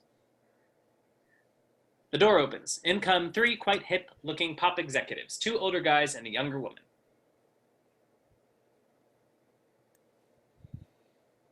Dave, Alan, Gina. Wow, good to see you. I'm Joe, and this is, well, we know who this is. This is Billy Mahan. Hey, Dave, Elaine, Gina. And how old are you, Gina? 12, 13? Actually, I'm 24. How old are you? I'm 94. Ever give a very old man a blowjob? Well, I think we all know why we're here. The record is great, the video is a fantastic sensation, but we just need to work out how to make damn ass sure that Christmas is all around reaches number one. Absolutely. Rock on. I also wouldn't mind finding out which of you little fuckers said you chucked me off the label if the single was a flop. Exterior French farmhouse day. Cut to Jamie putting his cases and lots of Frenchy presents, wine and cheese, etc. in the car. Aurelia stands by. Christmas, Noel, Grando Familia. Exterior near Aurelia's house day. Cut to him letting her off at the edge of the town. She is getting out when he stops her, but he puts forward his hand to shake it. She takes it and shakes it. Then, Obrigada. Vou sentir sua falta e sua dedicação muito lenta e sua duração muito ruim. he shrugs his shoulders, none the wiser. So she simply leans in and kisses him gently on the cheek, and she walks away. He stops and thinks and then sets off again, a little dazed and confused. Then, coming around the corner, suddenly there is a car in front of him. He's driving on the wrong side of the road. He swerves and just gets away with his life. Exterior London street night. Smart cut to a busy London street at night as the lights from the cars illuminate the sidewalk. We just catch a glimpse of the headmistress from Bernard's school, a lonely figure nervously crossing the street.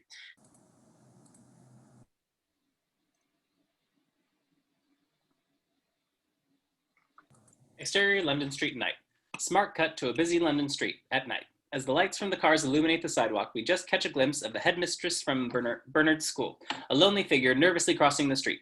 See the outside of Mark's gallery. Harry's office party in full swing inside. Interior gallery night. Cut inside. A Christmas song plays. The gallery looks warm and party ready. We see Carl surrounded by pretty girls and Sarah standing a bit nervously on her own beside a huge graphic naked photo.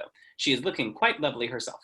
Mel is looking absolutely devastating, as girls can do at Christmas, with a tight red dress and a tiny pair of devil's horns. She talks slightly disinterestedly to another girl. Harry talks with Karen and a friend. Then, I suppose I better go do the duty round. You're a saint. you see him looking across at fabulous Mel, and then he goes back to his conversation. And surreally quickly, Mel is there, tapping him on the shoulder.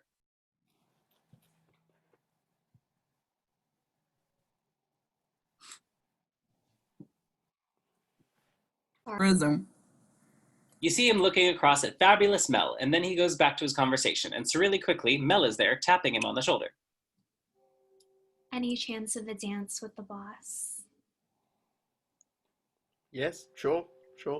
As long as your boyfriend doesn't mind. not my boyfriend. Cut to Mark. He is talking to an old man, probably a retired partner of the firm. That is a particularly good one. What's that called? A photo with 100 naked people with no heads. I think it's the Moron Tabernacle Choir. And then cut to Mel and Harry dancing. We're aware of Karen elsewhere, just talking sweetly to a very dull couple. You're looking very pretty tonight. Little pause. For you. Sorry. It's all for you, sir. Exterior street night. The moving camera moves around a dark street corner to find a naked body, curled around a dressed man. It feels like Harry and Mel outside the gallery back door. Then the DOP just appears in shot. Then the sound of sneezing. Okay, stop there. Give Judy a coat, someone. John immediately whips off his jacket and gives it to her. Oh, thanks. You're a real gentleman. To you. Just to you. He's obviously developing a bit of a crush. Interior gallery night. The party again. Mark having a sexless dance with a short girl. Sarah talking to Karen. I suppose it's his job to dance with everyone, isn't it? Yes, some more than others. She looks across at Mel, who is talking to Harry. Then suddenly Carl is there. Just one dance before we run out of chances. Ooh, me? Unless you... No, good. Yes, nice, thanks. A perky tune plays, but the second they start to dance, a romantic tune begins. They have to get closer, and they seem to fit pretty well together. A moment of happiness. Interior headmistress's flat night. The camera moves out and around to a nearby flat. A nice but quite small London mansion flat. Mrs. Monroe, the headmistress from Bernard's school, lets herself in.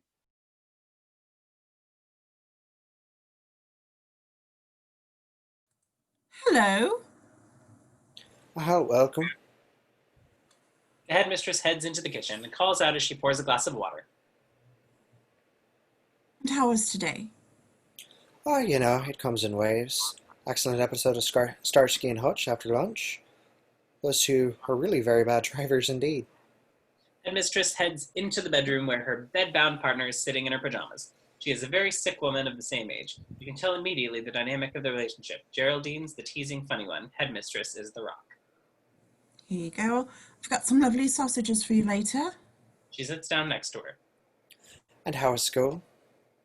One rather strange incident. Mother came in. Her son had written a really shocking essay, and she took the boy outside and left me and Mr. Trench waiting like a pair of spare pots for 10 minutes before we realized they'd quite simply buggered off. How splendid. Teacher to be so pompous. I bet the essay was excellent. Well, actually, to be honest, it did have an amusing side. His Christmas wish was to see people's farts. Bravo. That's my Christmas wish too. She laughs, then suddenly gets a stab of pain and lets out a little moan. You all right, my love? It's fine. Now what about these sausages? They're not all fancy, are they? Pork and leek and apple and all that shit. Absolutely not. All right, I'll pick out the apple and the leek and the asparagus. Geraldine roars with laughter. Headmistress too. Love makes her lovely. Interior car night. Cut to Carl and Sarah in a car together. The music plays on. Sarah still in a state of shock. Interior bedroom. Karen's house night. The song continues to play over Harry and Karen in their bedroom. It was a good night. I felt fat. Oh, don't be ridiculous. It's true. She slips off her dress shyly. She is a little chunky now. Nowadays, the only clothes I can buy were once owned by Pavarotti. Cut back to Harry watching her.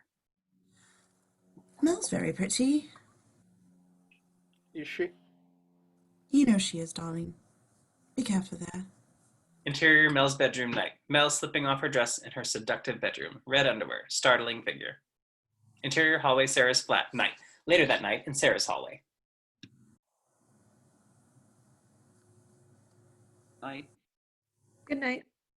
He kisses her, not on the cheek, on the lips. Pause. He's very straight-faced. I don't actually have to go. Right. Good. That's good. It's not that she's smug about this. It's the best moment of her life. She just mustn't leap up and scream. She tries to play it cool. Excuse me 1 second, Carl. Interior living room Sarah's flat night. She goes next door and screams silently and jumps up and down hysterically and gestures to God in prayer, and then resorts herself and goes back into the hallway coolly. Interior hallway, Sarah's flat night. Yep, that's good. Why don't you just come upstairs? Interior bedroom, Sarah's flat night. She is tidying frantically, then he enters. They move together and kiss. A few moments pass and a dissolve. She unbuttons his shirt. He just looks at her. Off comes the shirt. She puts her arms around his shoulders and kisses his neck. Then he kisses her again. In bed, she is in just her bra and pants. He lies almost on top of her, his shirt off, but his trousers on. They kiss. Then Yeah, let me take these off. he starts to undo his belt. Not a graphic sex scene, but what happens next while concentrating on their faces is that he lies down and within 20 seconds she sits up on him. He looks up. Soft music plays. She is looking hard at him, then full of shyness she removes her bra. And then the phone starts to ring. 6 rings. She glances at her watch. It is 12:30 a.m. I better answer it. She tips off him to answer the phone, which it's a scramble to find. The person on the other end is talking a lot. Hello? Hello, darling. No, not busy. No, fire away. Right. She looks at Carl, naked beside her. Yes. I'm not really sure it's going to be possible, actually, to get in touch with the Pope tonight, but Slowly, Carl slips sideways to sit by the bed. She mouths him, sorry. yes. No, he's very good at exorcism, and yes, Paul McCartney might be good too. Yes, I'll definitely look into it. Carl sits up on the side of the bed. Okay, bye-bye. I'll talk to you later. I'm sorry about that. No, it's fine. It was my brother. He's not well. He calls a lot. Sorry. No, it's fine. I mean, it's not fine, but it's what it is. And sort of there being no parents now and us being over here, it's my job to keep an eye on him. Well, not job, obviously. I'm glad to do it. Of course. It's okay. Life's full of interruptions and complications. He leans in and kisses her, and then we have 20 more seconds of romance, and the phone goes again. She watches it ring. Would it make him better? No. Maybe. Pause. She looks at Carl and reaches back and answers. Hey, how are you? Right? Carl sits quietly by the bedside. Little darling, please don't. We're going to find the answer between us, and it won't hurt anywhere. And Carl puts his head in his hands, waiting. No, I'm not busy. If you want me to come now, of course I will.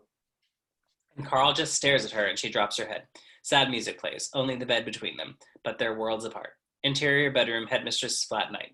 Cut to Geraldine, fast asleep but breathing badly. The headmistress in bed beside her looks at the ceiling, worried. Interior bedroom, Karen's house night. Cut to Karen, lying awake beside Harry, very sad. She knows in some way she's lost him. She looks across at him, then back up, a tiny tear gathered in her eye. Interior bedroom, Daniel's house night. The same sad music plays. Daniel is in his bedroom, very late. We've caught him at a bad moment. He is looking at a picture of his Joanna and is near to tears. The door opens. He snaps out of it, as best he can. Good enough to fool Sam, who enters in his pajamas. Terrible news today. Let's have it. Joanna's going back to America. Your girl's American. Yes, she's American. And she's not my girl, and she's going back to America, and that's the end of my life as I know it. Right. That is bad news. We need Meg, and we need her now. Interior kitchen, Daniel's house night. Cut to them in the kitchen, in pajamas, eating ice cream from tubs and watching the end of Sleepless in Seattle. First, the moment she approaches the desk in the Empire State and the guy says it's closed. Then cut back to the boys. Then back to the end as Meg and Tom hold hands and Jimmy Durante comes in. It's so important to make someone happy. Though you know, Sammy, I'm sure she's unique and extraordinary. But general wisdom is that in the end, there isn't just one girl for each of us. There was for Kate and Leo. There was for you. There is for me. She's the one. He lifts his finger in a distinctive one movement. Fair point. But her name's Joanna? Yep. Same as Mum. Spooky. Well then, in one way, we're in luck. At least we have the godlike genius of Scott Walker. Who's he? Listen and learn. Interior living room, Daniel's house night. Cut to them sitting there listening to Scott singing the gloriously melancholic Joanna. During the first line, Daniel mimes the little piano flurry, but then he begins to join in gently saying the words, then melodramatically miming along to Mighty Scott, and Sam mimes the drums behind. Joanna, I can't forget the one they call Joanna. We owned the summer hand in hand, Joanna, and now she's always just a tear away. Goodbye, you long lost summer, leaving me behind you. Interior Heathrow apartment day. The next day, Heathrow apartment. Cut to Heathrow apartment. Tony and Colin are just rushing in out of the same rain. You'll come back a broken man. Yeah, Yeah. too Yeah, much yeah. sex. Sorry, Travis, go ahead. Oh, no. My Cut on. conscience said to me, yeah, back broken from too much sex. Cut on. Colin is heading to customs. Tony is behind a barrier. They shout these final words. You're on the road to disaster. No, I am on Shag Highway heading west. All American girls look exactly like Jabba the Hutt. Farewell, failure, America. Watch out. Here comes Colin Fisted. And he's gone. What a big Walk away. knob. Suddenly alone. He's really going to miss Colin. Doesn't know quite what to do with himself. Interior Fair Trade office day. Next day, a slightly post-party mood. Harry and Mel in his office. Right, I'll be back at 3. Christmas shopping, never an easy or pleasant task. He heads out, but just before he's gone, You going to get me something? I don't know, I hadn't thought. there's a new sexual tension between them. Where's Sarah, by the way? Her nearby desk with that photo on it is empty. She's gonna make it in today. Family thing. There's a word for hangover I've never heard before. See you later. Yes. Look forward to it. A lot. And he heads out, all perplexed by how he's feeling. Interior hospital day. Cut to Sarah and her brother Michael. In a high-security hospital ward, very bare, a lonely room. He is a terrible version of the young man we saw in the photo on their desk. Ghostly, pale, with dirty hair, a different weight, either thinner or fatter. They are just sitting opposite each other. Pause. He just looks at her. Have you been watching stuff on TV?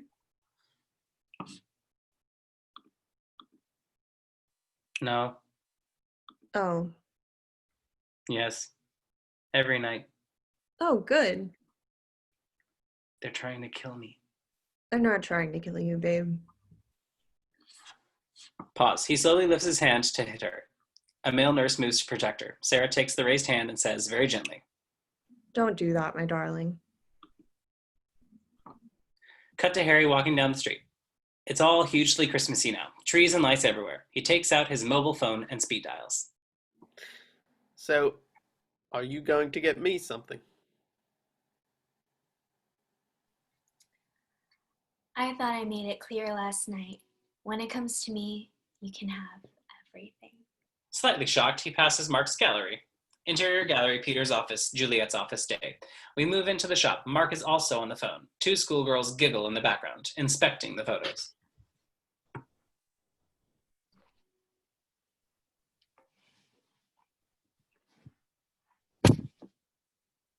Actually, they're not funny, they're art. Okay, let's say Thursday at my place. Cut to Peter in his office, on the phone. Can't wait.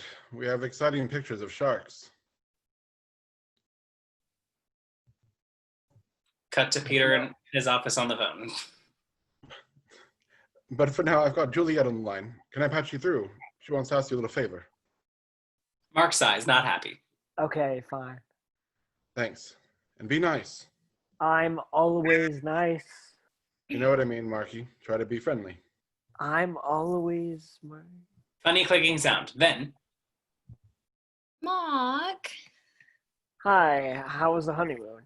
it was great. And thanks for the gorgeous send-off. she's making a call from her office. Pause. So what can I do for you? It's only a tiny favor. I've just tried the wedding video and it's a disaster. It's come out all blue and wiggly. I'm sorry. And I remember you filming a lot on the day, and I just wondered if I could look at your stuff. Oh no, look, to be honest, I didn't really. While he is talking, more and more schoolgirls come in. It's like the birds and the birds every time we cut around. There are 10 more there. Please, all I want is just one shot of me in a wedding dress that isn't turquoise. You must at least have 10 seconds of that. Pause. The place is now really packed with 50 giggling uniformed girls. Okay, I'll have a look, but to be honest, I think I might have whipped it, so don't get any hopes up. I must go. Okay, very funny. Unless you have 3,000 quid, quid, and are willing to waste it in total pornography, get out now. Exterior Main Street day. Back to Harry now on a big main street on his mobile. What do you need? Something along the stationary line? Are you short of staplers? No, I want something I don't need. I want something I want. Something pretty. Right. He closes his phone to start by this exchange, then spots Karen in the window and waves.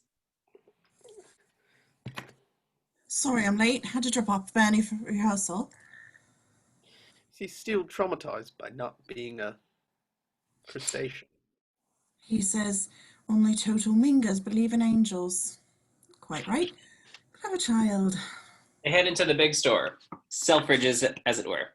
Interior department store day. Keep yourself occupied for 10 minutes while I do the boring stuff for our mothers. She kisses him and heads off. He quickly looks around and sees the jewelry section, pauses, and heads for it fast. Reaches a counter, sees exactly what he wants. There's a queue. Damn. Then suddenly, a new voice. Looking for anything in particular, sir?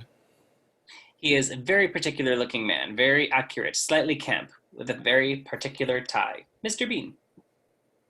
Yes, that necklace there, how much is it? It's £370. Wow. Okay, I'll have it, thanks. It is a beautiful, delicate gold heart necklace. Very well. Do you want it gift wrapped? Yes, why not? Indeed. He takes the necklace out and puts it down on a little blue pad, then opens a drawer and takes out a little box. There we go. Just pop this in here.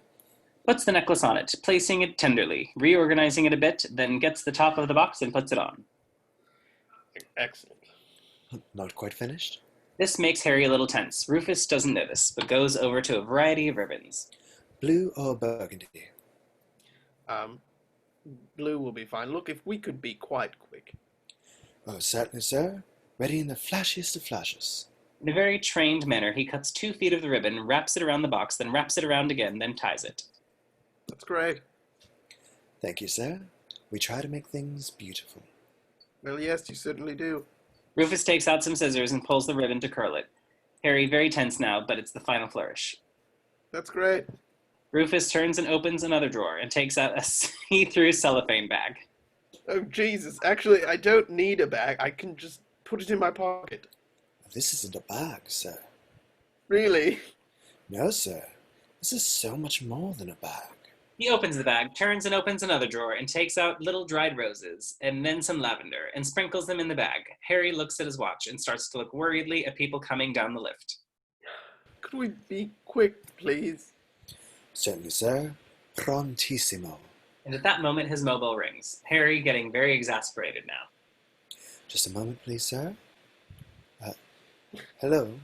Oh, hello, Gabriel. Yes, I'm sure it is, but I'm afraid I'll have to call you back. Bye now. Sorry, sir. Now just... Rufus twists the top of the bag. Then he turns around and opens another drawer and takes out a 4-inch stack of cinnamon. What's that? It's a cinnamon stick, sir. Actually, I really can't wait. Oh, you won't regret it, sir. Want to bet? Looking around more frantically. 'Tis but the work of a second. He twists the cinnamon stick and ties it on. There we go. Almost finished. Almost finished? What else can there be? Are you going to dip it in yogurt and cover it with chocolate buttons? No, sir. Just pop it in this Christmas box. No, I don't want a Christmas box. But you said you wanted it gift wrapped. I did, but this is... This is the final flourish, sir. Oh, God, can I just pay? He is looking desperately round. Certainly, sir. Let's just pop it in here and then just attach a little sprig of holly. Oh, no, no, bloody hell. Oh, God, leave it. Just leave it. Because sure enough, Karen is right there. Harry bounces away from the counter. Oh, hanging around the jewelry section, eh? No, just happened to pass by. Don't panic. My expectations are not that high after 13 years from Mr. Oh, but you always love scarves. Harry smiles, and as they walk out of the store, Rufus walks after them and wipes his brows. That was close. He turns and just casually disappears. He's a protecting angel. Exterior Main Street day. Karen and Harry hit the very Christmassy street and pass Jamie, now back from France, of course. He is looking up for an address, or sign, and finds it. We see him enter a door leading up to a rather tacky outfit. Bedford School in Languages. He pushes past a Father Christmas as he heads in. Interior film studio, modern flat day. Back at the studio with Judy and John. They are back in the modern flat on a gray leather sofa. And final position? She is on all fours. He's behind her. The DOP casually standing behind the pair of them. I'm still really starting to panic about Christmas now. Of course, Do the kids still like me? of course they do. I'm stuck with my 6-year-old nephew. What do you think about a rocking horse? Wonder what made you think of that. He laughs. So does she. He laughs even more. It's turning into giggles. The director whispers something to Tony. Come on, guys, keep it together. Concentrate. We're almost out of time. Sorry. They begin to mime again with commitment. Look, Judy, you wouldn't possibly consider... What? Okay, that's it. Coats on the stand-ins. Get ready for the actors. What were you? Oh, nothing. Nothing. Interior, language school, Main Street day. Cut to a huge neon-lit room. It's full of people at formica desks listening to tapes with big earphones. We overhear some of the tapes, all spoken in very pedantic English as we pan across 5 people learning English from every corner of the world. The 6th person is Jamie, conscientiously taking notes, and it's not English he's learning, it's Portuguese. Positang este menu en inglés, oh caro. Esto con dolor de estómago, esto que forma os camarones. Interior, Mark's flat day. Mark is at home. He is watching the telly. The doorbell goes. He heads downstairs, opens the door. It's Juliet, clearly just having been to Starbucks. Happy pie. No, thanks. Thank God. I buy 1 slice every Saturday. Just 1. Never 2. Would have broken my heart if you said yes. All right, well, lucky you. Can I come in? Yeah, I'm actually a bit busy, but... They head upstairs. He switches off the telly, Saturday morning kids TV. I was just passing and thought we might be able to check that video thing. I thought I might be able to swap it for the pie or wine gums. Actually, I was being serious. I don't know where it is. I'll have a poke around tonight, and then maybe... Mark, can I say something? Yes? I know Peter's your best friend, and I know you've never particularly warned me. Don't argue. We never got friendly. But I just want to say, I hope it can change. I'm nice. I really am. Apart from my terrible taste in shoes, it would be good if we could be friends. Absolutely, absolutely. Great. She's a little hurt now, how little he has given back, but it just sums up how little he likes her. So she heads on again. Doesn't mean we'll be able to find the video, though. I had a real search when you first called and couldn't find any trace of it, so... There's one here says Juliet and Peter's wedding. Do you think we might be on the right trail? Yes, well, Wow, that could be it. Well, just finish this. Yum. Then would you mind if I just... As I say, though, I've probably taped over it. Almost everything has episodes of West Wing on it now. Why don't I... Cut to tape going into the video. She sits. He stands. It starts with a shot of her coming down the aisle.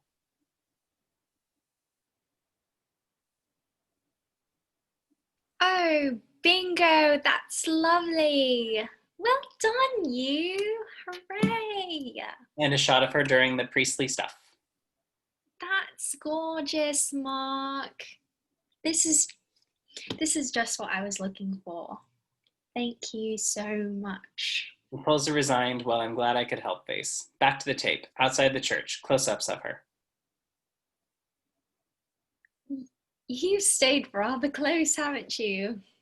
She looks around. Mark now has his hands over his nose. You can just see his eyes. He's looking at her. The music of our film starts to take over from natural sound.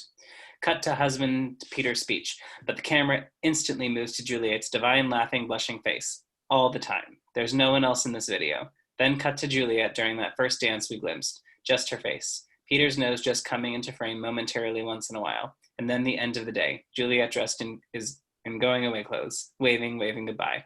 The movie music has grown during this. The tape comes to an end, turns into a flicker. She looks at him. He looks at her.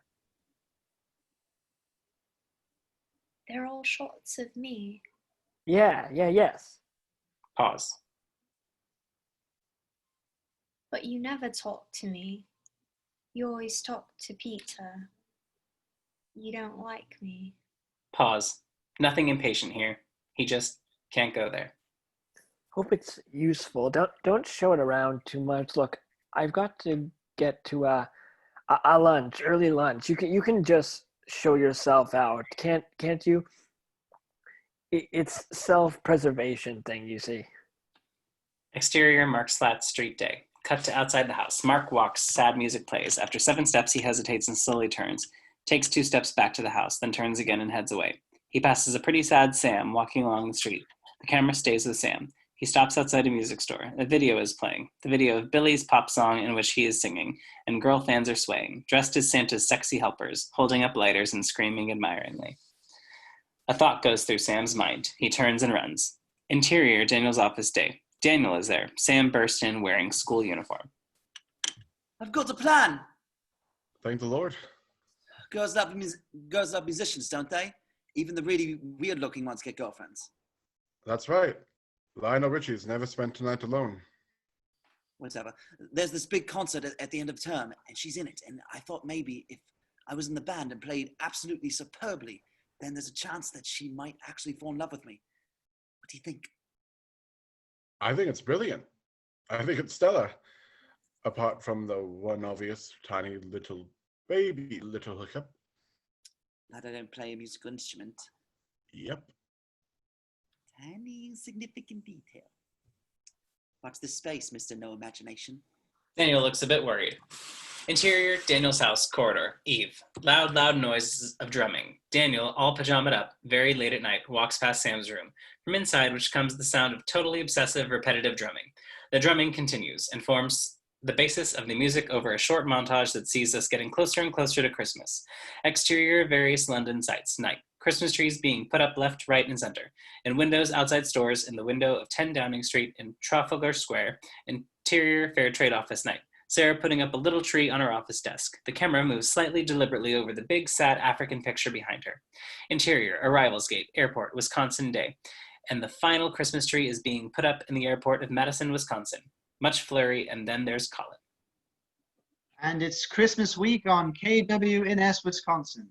And here's one for the old folk. Apparently bullying up the charts in the old UK. Isn't that quaint? It's good old Billy Mann, from heroine to hero. Exterior, interior, cab, Madison Airport, Madison Streets day. Colin gets into a cab. Take me to a bar. Kind of bar. Just any bar. Just your average American bar. So nothing too classy. Nope. Any cold bar anywhere. You from England? Yes, but don't get fresh. As he drives, he passes house after house with gorgeously tacky Christmas neons, Santa on the lawn, Rudolph on the roof, season's greetings everywhere. Finally, though, they pull up outside a really ordinary daggy bar.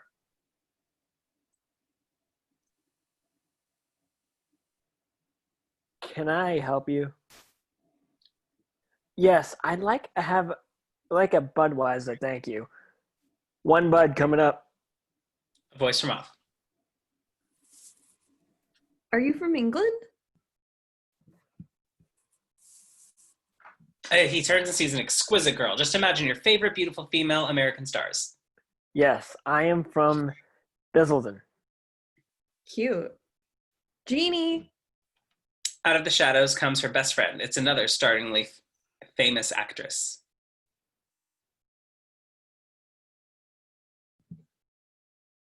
Yeah?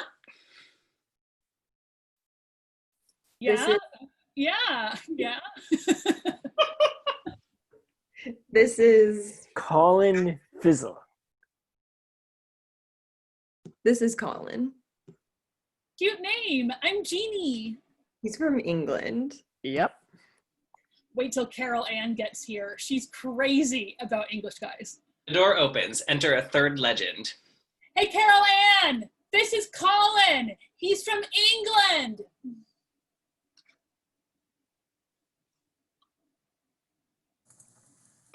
That was Megan. Make way, girls. This is my round. Hello, gorgeous. Colin has an insanely huge grin on his face. Someone puts a cheerfully Christmassy song in the jukebox. It bubbles up through the next scenes, apparently with the same drum beat that Sam is practicing. Interior, Daniel's house, corridor Eve. Daniel stops at the door of Sam's room, still drumming. He winces. Interior, Karen's house, night. Karen is coming in, whipping off Harry's coat. Explain to me again why you're so late. Oh, for heaven's sakes. Woman, can't a man have any secrets? Well, hurry up. We've been waiting for hours. It's the first ever preview.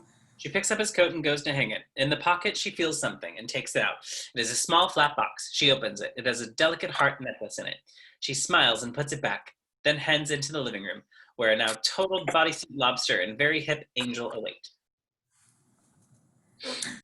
Right. It was a stormy night in ancient Jerusalem when a large pink lobster approached the inn. Interior underground train day.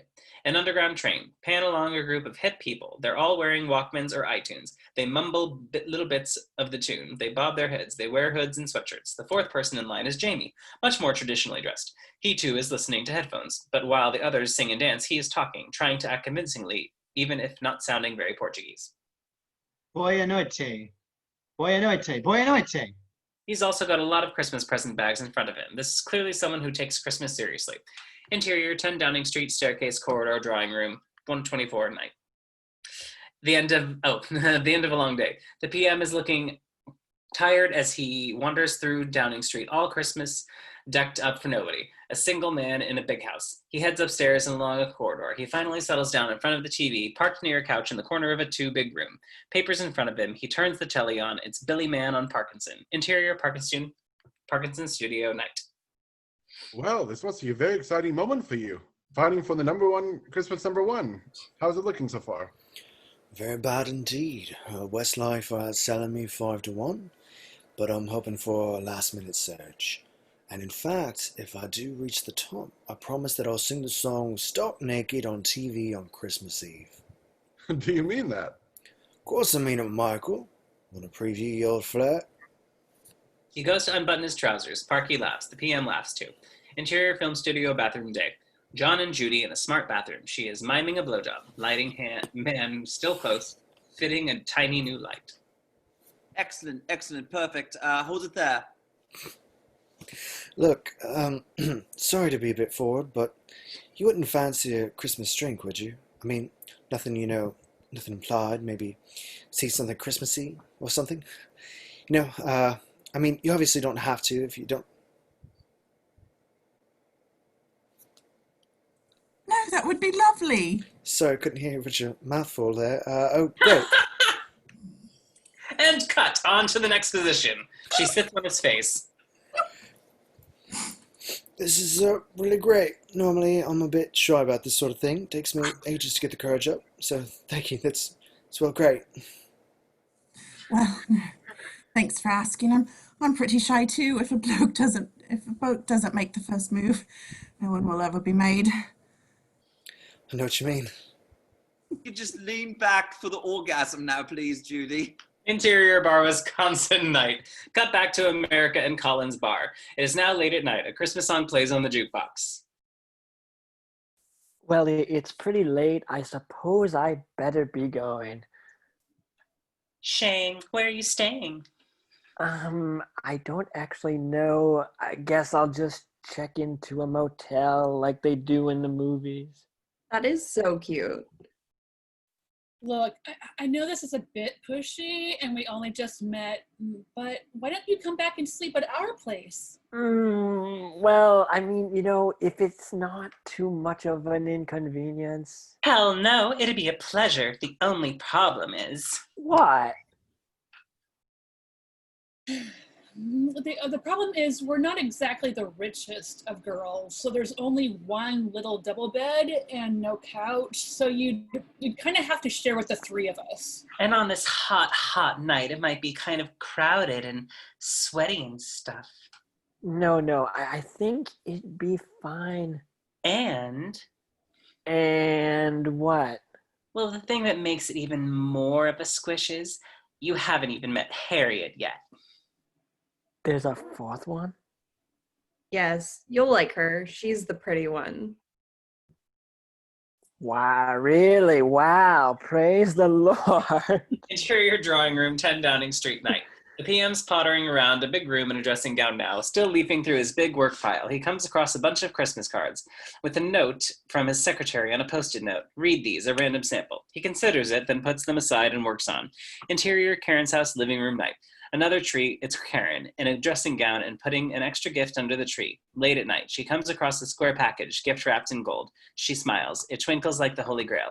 There's a card. She opens it. Her husband's handwriting. Sorry, I'm such a grumpy bugger. Merry Christmas, darling. Bad Harry. The package is exactly the size of the necklace case. Indeed, she puts it up to her throat and smiles. Interior, Jamie's parents' house night. A door opens.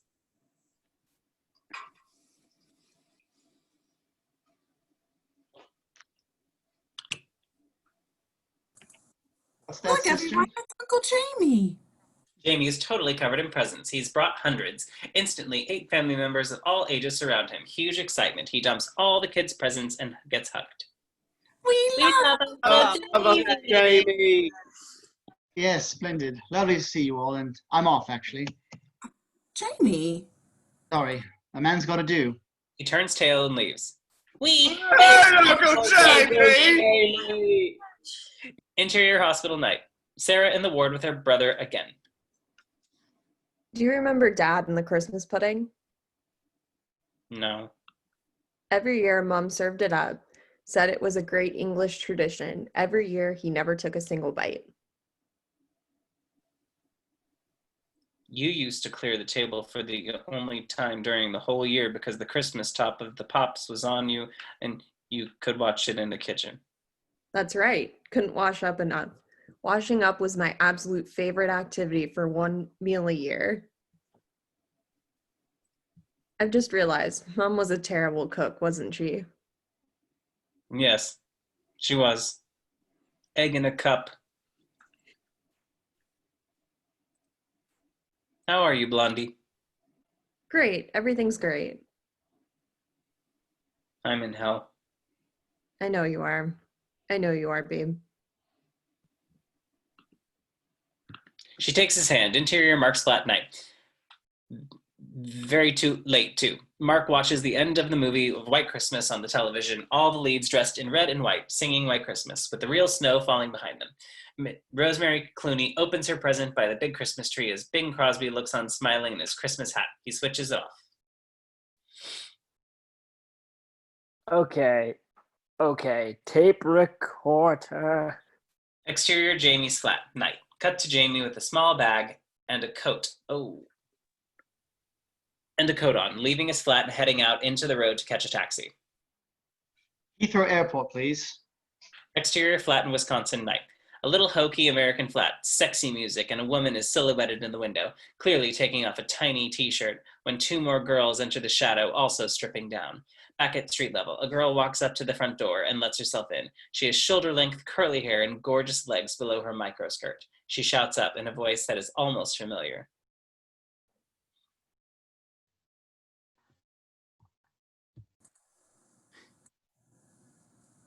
I think I forgot Harriet too. Hi, girls. Hi, girls. Interior Daniel's house living room night. Sam and Daniel watching the great big end of Officer and a Gentleman as he sweeps her up and carries her through the factory to the sound of Up Where We Belong. That's very much the kind of thing you should do. Has she noticed it yet? No. You know, school romances, people only get together right at the very end. Of course. By the way, I feel bad I never asked you how your love life's going. No. As you know, that was a done deal long ago. Unless Nicole Kidman calls, of course. In which case, I want you out of this house straight away, you little motherless mongrel. Exterior London skyline eve. The next day, 6:50 p.m., the camera moves across London. A Radio 1 DJ is broadcasting to the nation. And it's a rainy day, Christmas Eve in London town, and the big question is, who is number one? Is it going to be Westlife, or will it be the totally unexpected Christmas sensation from Billy Mann? Well, there's only 2 records to go on our chart, and this is the first of them. Number 2 at Christmas this year, it's Westlife. Interior record company boardroom eve. The room, once empty, is totally packed with record people, all going berserk. Yes, yes, yes! Joe stands near Billy. We are the champions! I'm the champion. You are the champion! Ring. Billy, Hello? we're live across the nation, and you're number 1. How do you feel? Well, as you know, I'm an enormous fan of Westlife, and the thought of those young chaps not getting into number 1, well, it's a real heartbreaker. And your real reaction, Bill? Fuck 'em, I'm the king. Joe leaps in the air. He's the king! And then backs away in embarrassment. And how will you be celebrating? I don't know. Either I could behave like a rock and roll loser, get drunk with my fat manager, or when I hang up, I'll get flooded by invitations to a large number of glamorous parties. Let's hope it's the latter. And here it is, number 1 from Billy Mann. It's Christmases all around. Oh, Jesus, not that crap again. How do you think I did? You're the king of kings, not Jesus. You. Gina steps forward, holding her immobile.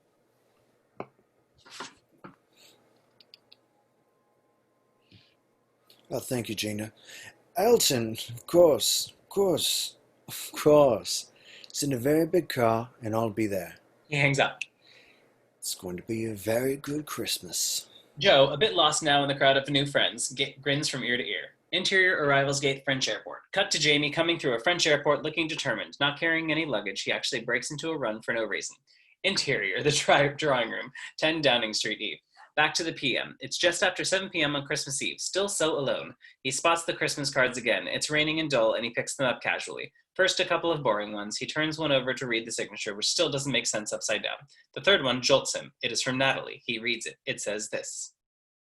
Dear Sir, dear David, Merry Christmas, and I hope you have a very happy New Year. I'm very sorry about the thing that happened.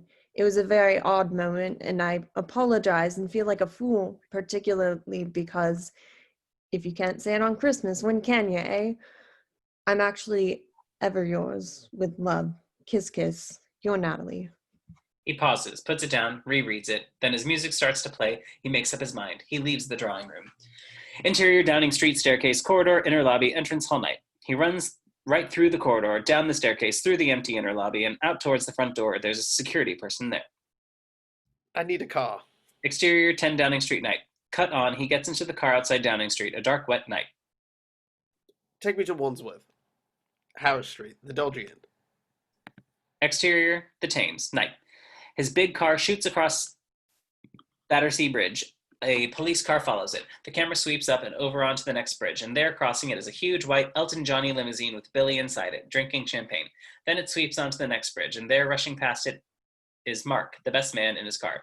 Interior, Karen's house night. Cut on Christmas is really in swing now. It's present opening time at Karen's. She twinkles in Harry's direction. Now, just one present each night. Who's got one for Daddy? Why don't you take one for yourself?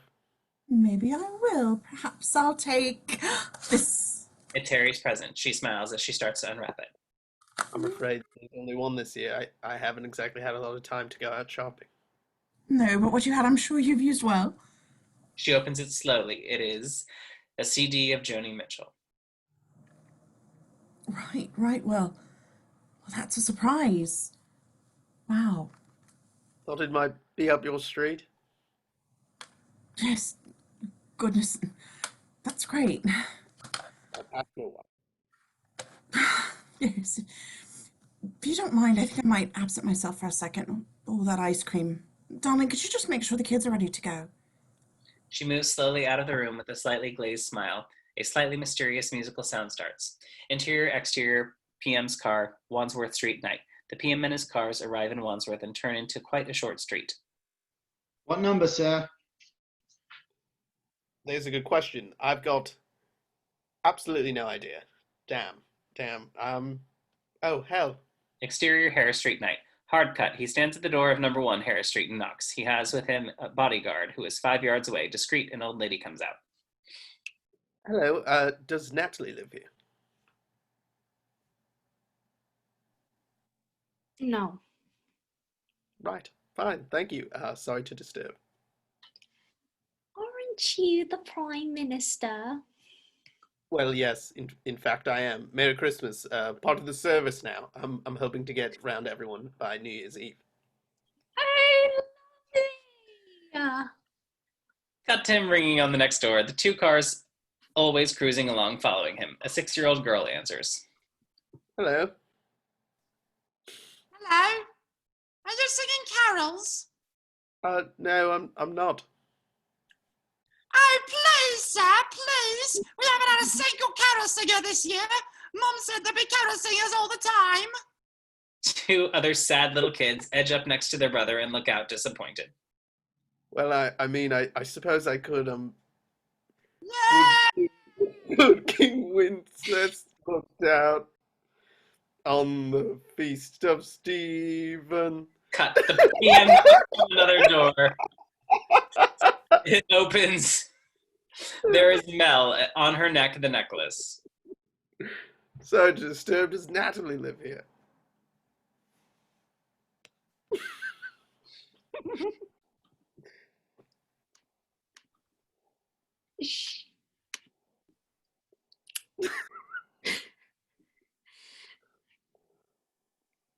I'm sorry.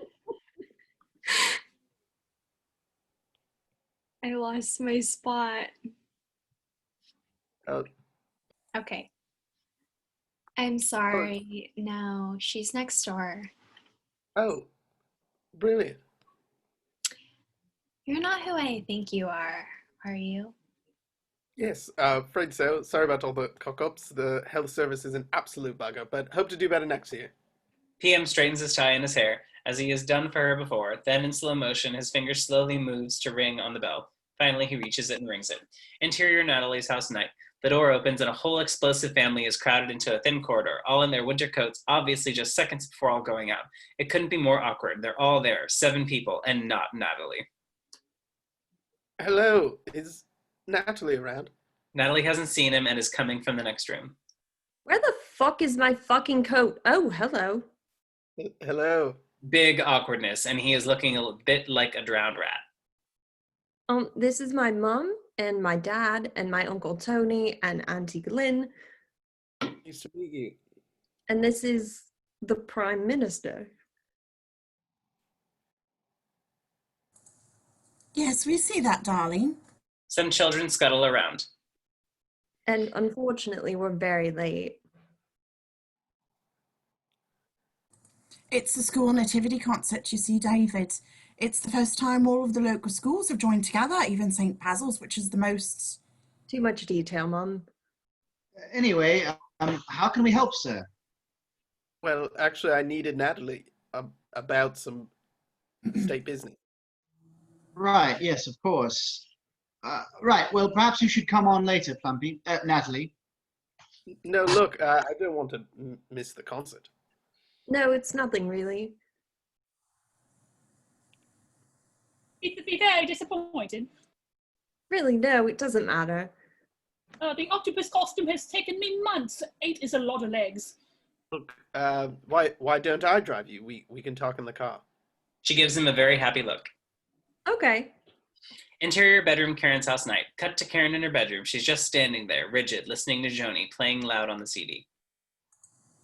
Moons, engines, and Ferris wheels, the dizzy dancing way that you feel as every fairy tale comes real. I've looked at love that way. But now it's just another show. Leave them laughing when you go. And if you can, don't let them know. Don't give yourself that way. Falls from her eye, which she wipes away. Her hands play with her hair. I've looked at love from both sides now, from give and take, and still somehow it's love's illusions I recall. I really don't know love. I really don't know love at all. And Joni Mitchell's voice fades away, the beauty resonating in the air. Karen tries to smile, and as the song continues, heads back to rejoin family life with smiles and kisses and laughter and a breaking heart. Come on, darlings, we better be going or we'll be horribly late. Interior, exterior, PM's car, Wandsworth night. Cut into the PM's car. There are PM and Natalie sitting with a bodyguard and one brother. We see the police car is totally full of family behind. Back in the PM's car. Pause. Thanks for your Christmas card. You're welcome. I just thought. I'm so sorry about that day. I mean, I came into the room and he slinked towards me and there was a fire and I was just standing there and he's the president of the United States and nothing happened, I promise. And I just felt like such a fool because you're the man I really... We're here! This is the key moment. Which way will they jump? Look, I better go. The last thing anybody needs is some boring politicians stealing the kids' thunder. Do you have to? Yes, although I'll be very sorry to drive away from you. Just give me 1 second. Exterior school car park. Night. She jumps out of the car. Meantime, the school car park is full of action. Daniel and Sam are arriving. Sam carrying drumsticks, very determined looking. Daniel to make his hair look a little more fashionable. Then cut to Judy and John, meeting John's family. There's a little nephew there. John's been very mysterious. Where did you two meet? Natalie comes back to the car. Come on in. We can watch from backstage. Little pause. Okay. Terry, I'll be back in an hour. As they step out, as ever with the bodyguard, he pauses in a moment of clarity. It is pretty important we don't get seen. This has to be a very private visit. Don't worry, this was my school. I know my way around. Exterior, Marseille, night. Jamie arrives in his car in a very thin, poor city street in Marseille. He gets out of his car, heads down, and rings on a doorbell. A man answers, huge black mustache, about 60, big belly, just wearing a vest. Jamie speaks in fluent Portuguese. Boa tarde, Mr. Barros. Estou aqui para pedir a sua filha Esmas em casamento. Espero que você me dê seu permisso.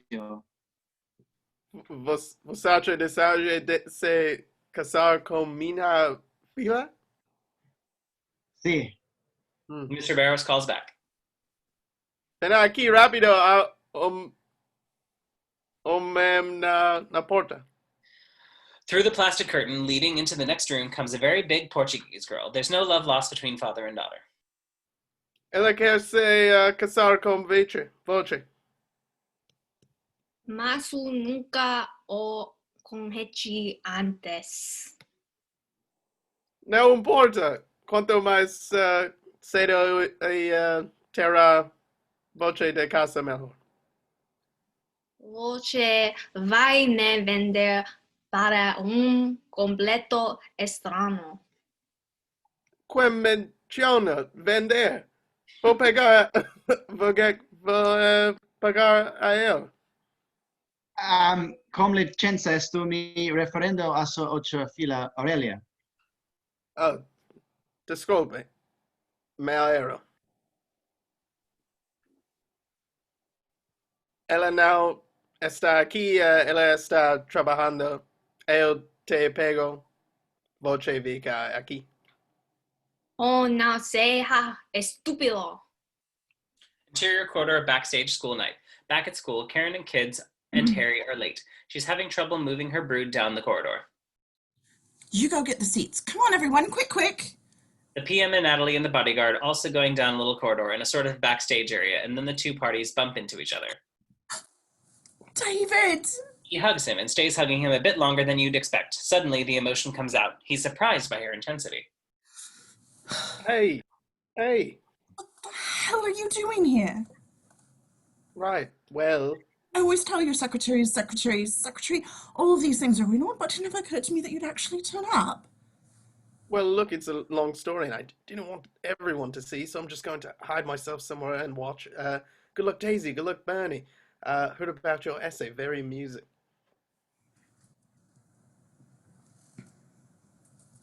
Thank you, Thank sir. you, sir. I've got to tell you, I've never been gladder to see my stupid big brother. Thank you. Welcome. And now, really, Natalie and the bodyguard can't go on standing there any longer. This is Gavin, and this is Natalie. She's my catering manager. Well, watch out, he keeps his hands off you. 20 years ago, and you would have been just his type. They all laugh. I'll be very careful. Don't try something, sir, just because it's Christmas. More uneasy laughter. A bell goes. The show's starting. Oh, Christ, showtime. See you after. Yeah, well, maybe. Maybe. She gives him a final hug and whispers. Thank you, Prime Minister. PM and Natalie head off and enter a sort of backstage area full of ropes and pulleys. Exterior Marseille night. Jamie and father and sister are moving through the streets. É melhor poder não dizer sim, pai. Cala a boca, certa Dunkin' Donuts doe Mila Tres. Doe Mila. They pass another family sitting out. Papai está prestes a vender a Ariela como escrava blanca para este inglés. The other family follows. They don't want to miss this. Exterior London street night. Cut to Mark now cruising slowly and parking his car and getting out after a moment's hesitation. Interior school hall night. Cut into the concert. It's the climax of the nativity scene. The cast are pointing at the star above Jesus and singing Catch a Falling Star. A little sign says Form to Be. Catch a falling star and put it in your pocket for a rainy day. Rainy day. Catch a falling star and put it in your pocket.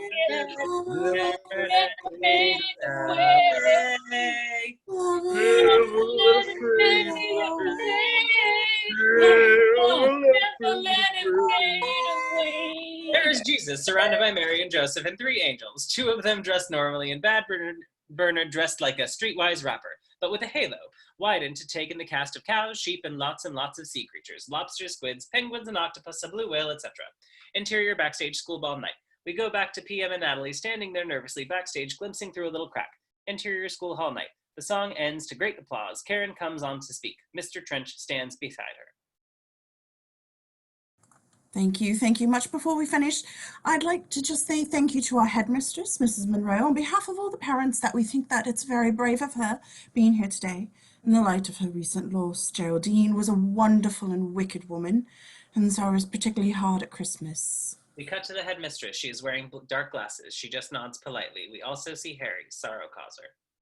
So finally, the climax of the evening, Mr. Trench.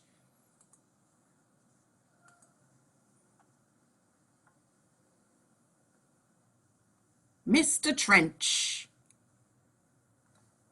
Yes, St. Joseph's top 3 classes will now perform their chosen Christmas number. The lead vocal is by Joanna Anderson. Daniel raises an eyebrow. This is her backing vocals coordinated by her mother, the great Mrs. Jean Anderson. Some of the staff have decided to help, and we ask you to forgive us our sins. Thank you. The song bell begins in darkness, the tinkling of innocent Christmas bells, and then into the spotlight steps the lead singer. She is a fabulous 12-year-old black girl, a female Michael Jackson. A slow, magnificent start. Whitney meets Mariah.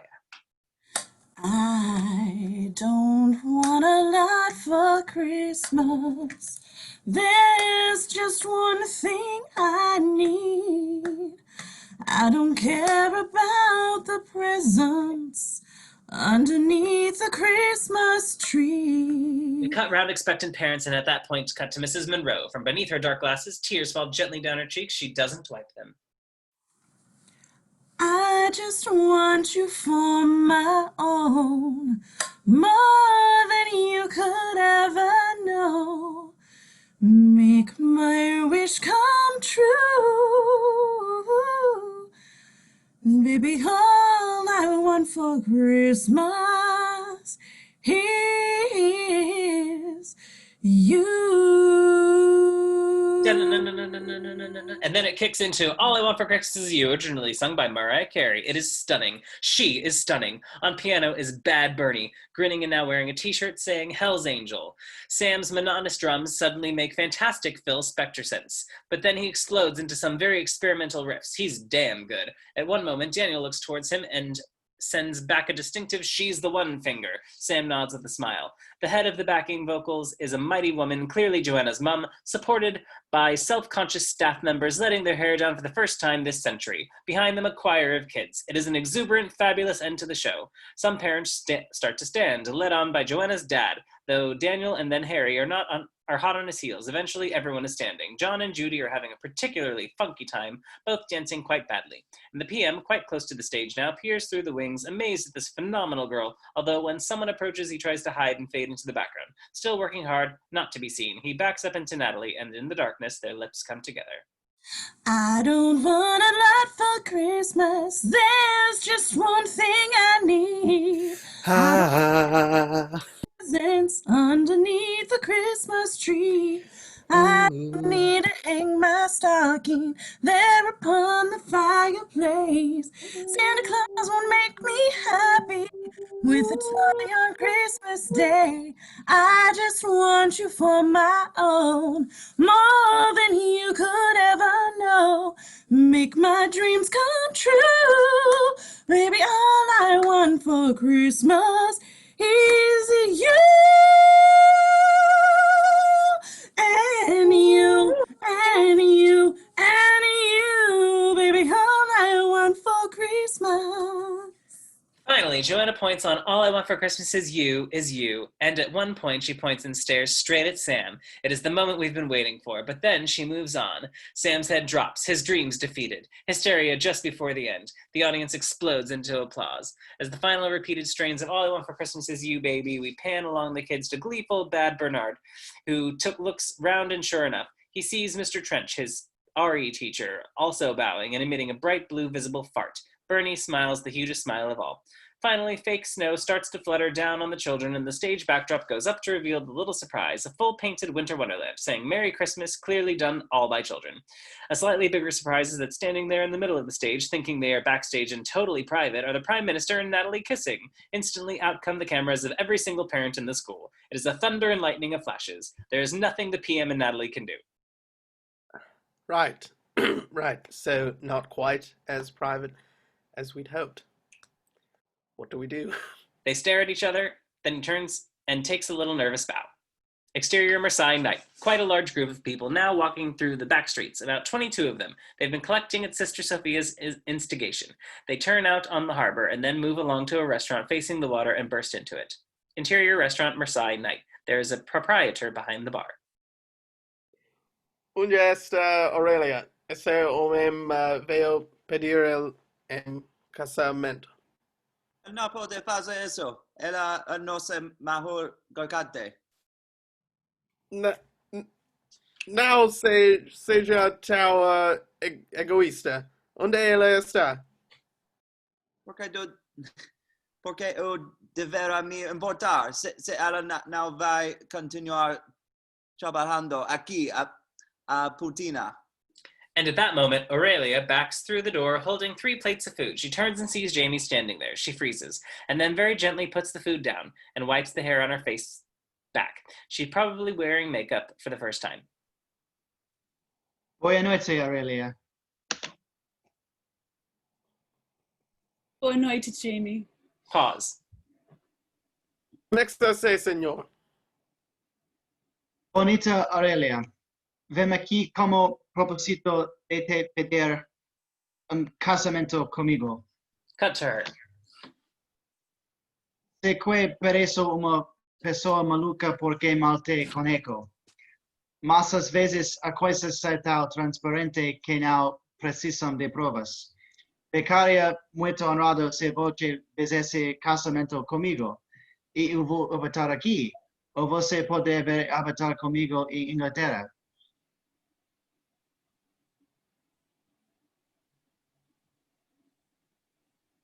Definitivamente va para a Inglaterra, garota. Voce pode conhecer o príncipe William. Então você pode se casar com ele. E claro que não espero que você seja tão tolo quanto eu. E é claro que prevejo que você dirá não. Mas em Itália eu só quero verificar. Oh, pelo amor de Jesús, diga sí, su idiota magro. Cut back to Aurelia and back to Jamie, then because she has learnt the language of the person she loves in very broken English. Thank you. That would be nice. Yes is being my answer. Easy question. Okay, voce dice. Sí, claro.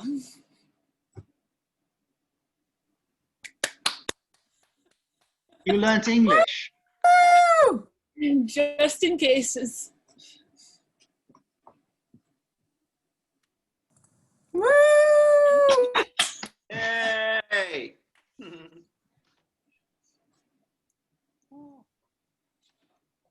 And the band strikes up, and the entire Portuguese community hugs him, including the sister with a huge kiss on the lips. And Aurelia and Jamie move together and twirl in glorious and glamorous slow motion as they dance into the future. Interior school corridor night. Afterwards, in the school corridor, the atmosphere is explosive and excited. The full Christmas Monty. Sam comes up to Daniel, not happy. Great show. Classic drumming. Yeah, thanks. Plan didn't work though. Tell her then. Tell her what? Tell her that you love her. No way. Anyway, they fly tonight. Even better. You've got nothing to lose, and you'll always regret it if you don't. I never told your mom enough. I should have told her every day, because she was perfect every day. You've seen the films, kiddo. It ain't over till it's over. Pause. Okay, let's do it, Dad. Let's go get the shit kicked out of us for love. Just give me 1 sec. He charges off into an art room just across the corridor. Daniel turns and bumps into someone. She is a mother with boy. She looks weirdly suspiciously like Nicole Kidman, though obviously it isn't her, though in fact it is. The teeth or hair color, something is very wrong. She's a very independent London mom. Sorry, I'm a daft blind cow. That's okay. My fault. No, it wasn't. You're Sam's dad, aren't you? Yes. Well, Dad. Daniel. I'm Carol. Tommy was second trumpet. Watch out, Louis Armstrong, I say. I agree. Well done, kiddo. Though I prefer Chet Baker.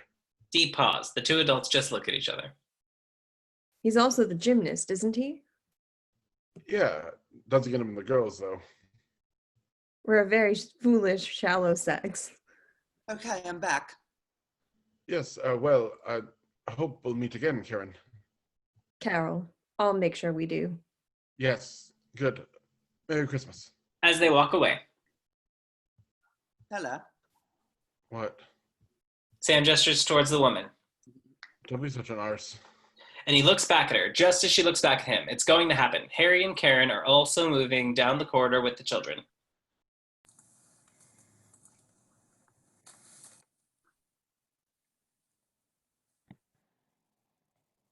Was I fantastic?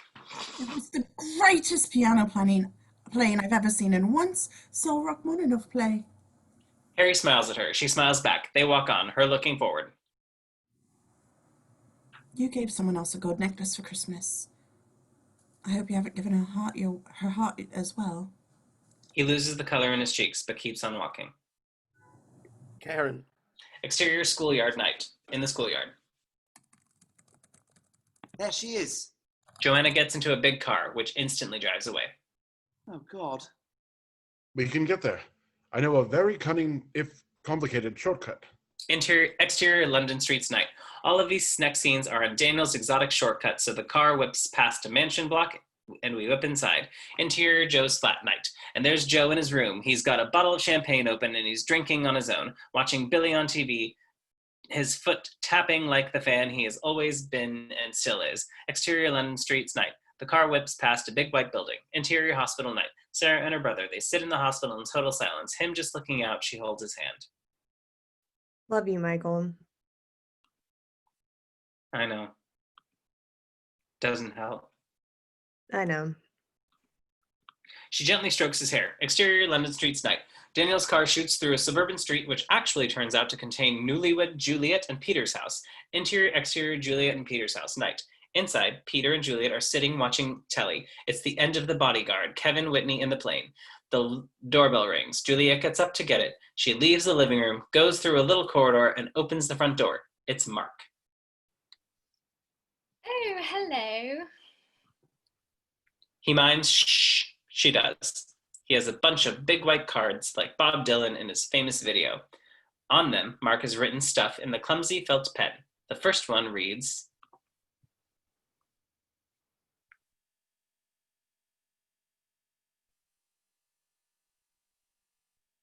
Who is it? It's carol singers. I'll just give him a quid and tell him to bugger off. Mark bends and pushes the button on a small boogie box at his feet. It starts to play a tape of young bad carol singers singing Silent Night. He's thought this one through, then he produces the rest of the cards, one by one.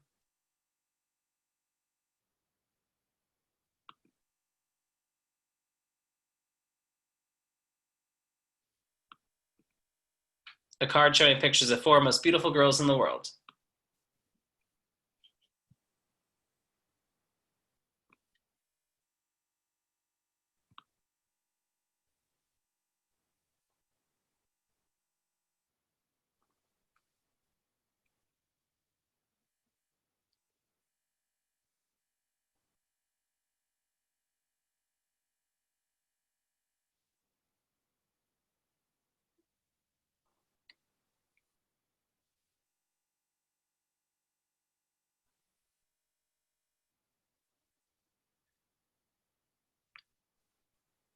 Picture of a very, very old woman, or WH out in age 80, or the last photo of Mother Teresa, or someone dead.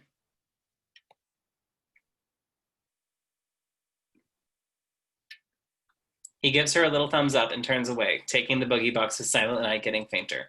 Suddenly, a tap on his shoulder. He turns. Juliet has come down the path and gently kisses him on the lips. He smiles and walks away.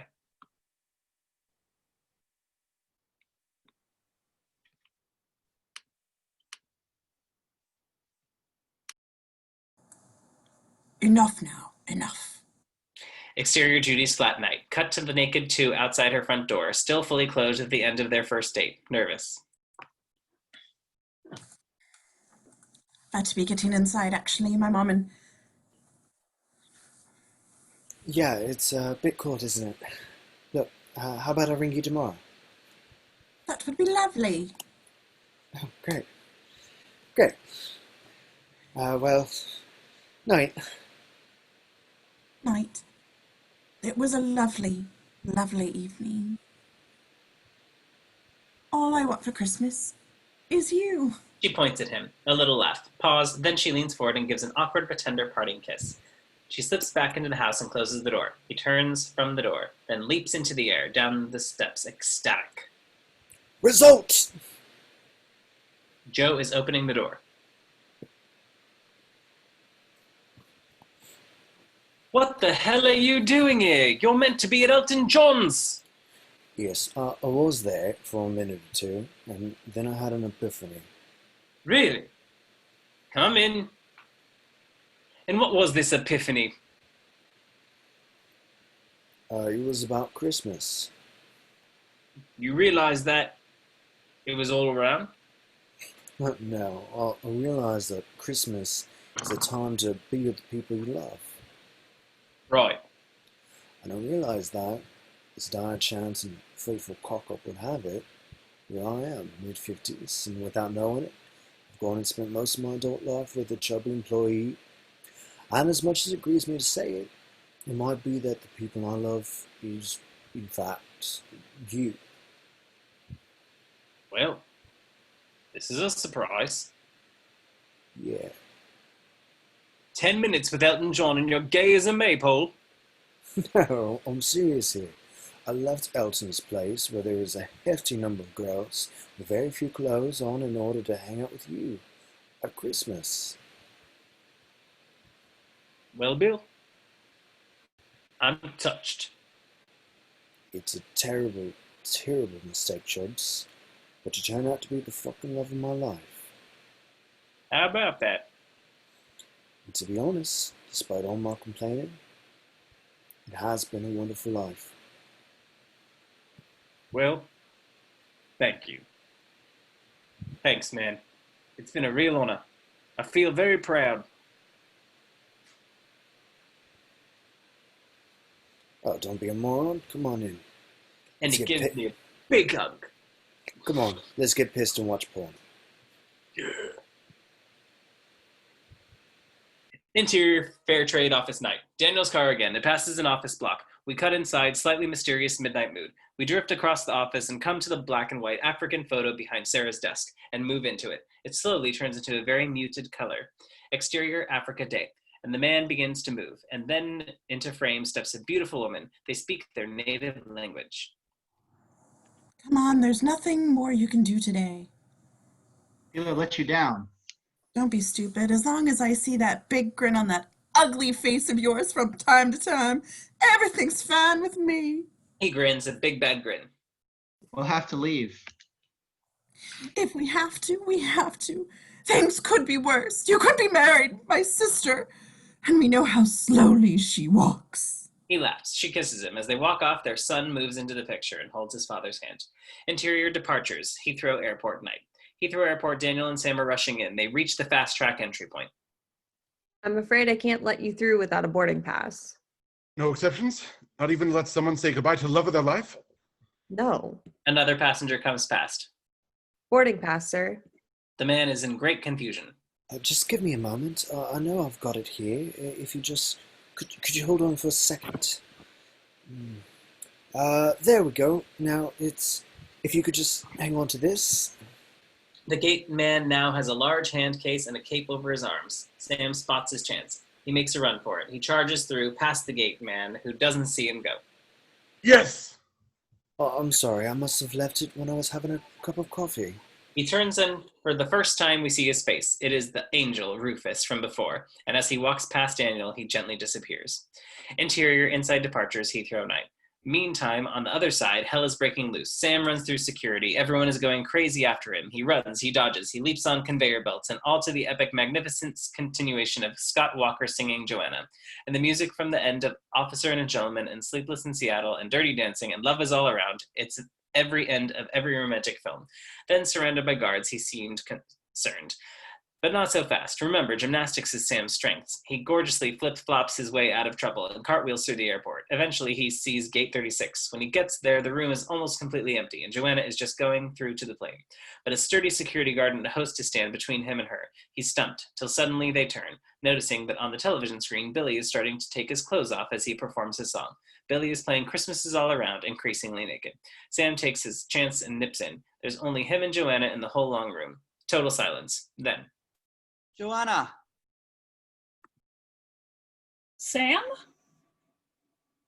I thought you didn't know my name. Of course I do. You're the guy who does the handsprings and the great drumming.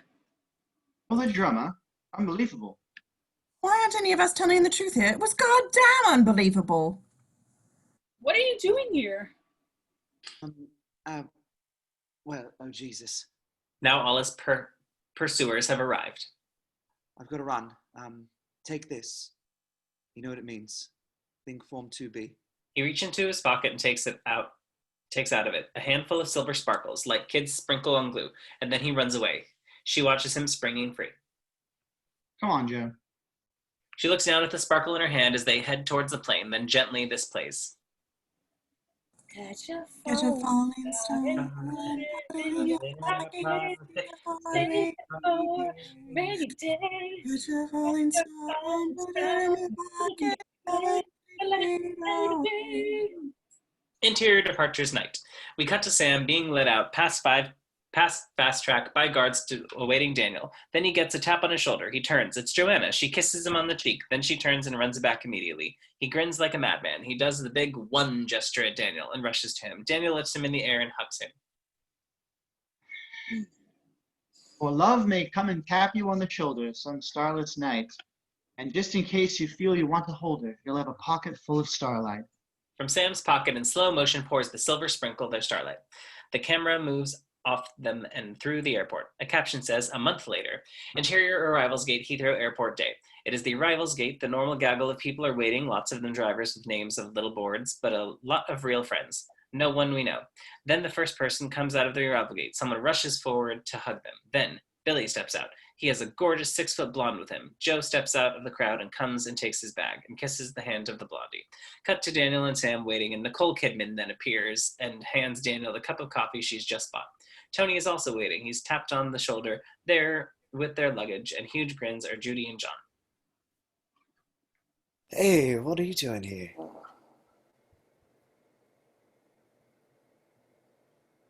Oh, just waiting for a friend. What about you guys? She wiggles an engagement ring on her finger. They couldn't be happier. Harry comes out and looks around. Seems to be no one there. Then from behind, someone slips Karen, smiling dutiful. And there are the kids carrying a sign, Welcome Home, Dad, about which grumpy Bernie looks distinctly grumpy. Next out are Jamie and the radiant Aurelia. Peter and Juliet there to greet him. Well, here she is. This is Aurelia. This is Peter and Juliet. Welcome to our cold and bitter country. Oh, and Mark, I didn't see you. For indeed he is there, hanging behind.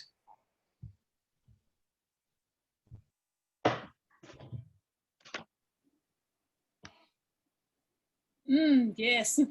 Jamie's friends are so good looking. He never tells me this. I think maybe now I've made the wrong choice, picked wrong Englishman. She can't speak English properly. She doesn't know what she's saying. She doesn't, in fact, mean that at all. They laugh. Then it is Joanna, the little girl. Sam breaks through, runs to her, then realizes he has to hold back and shakes her hand vigorously. Daniel and Nicole are amused.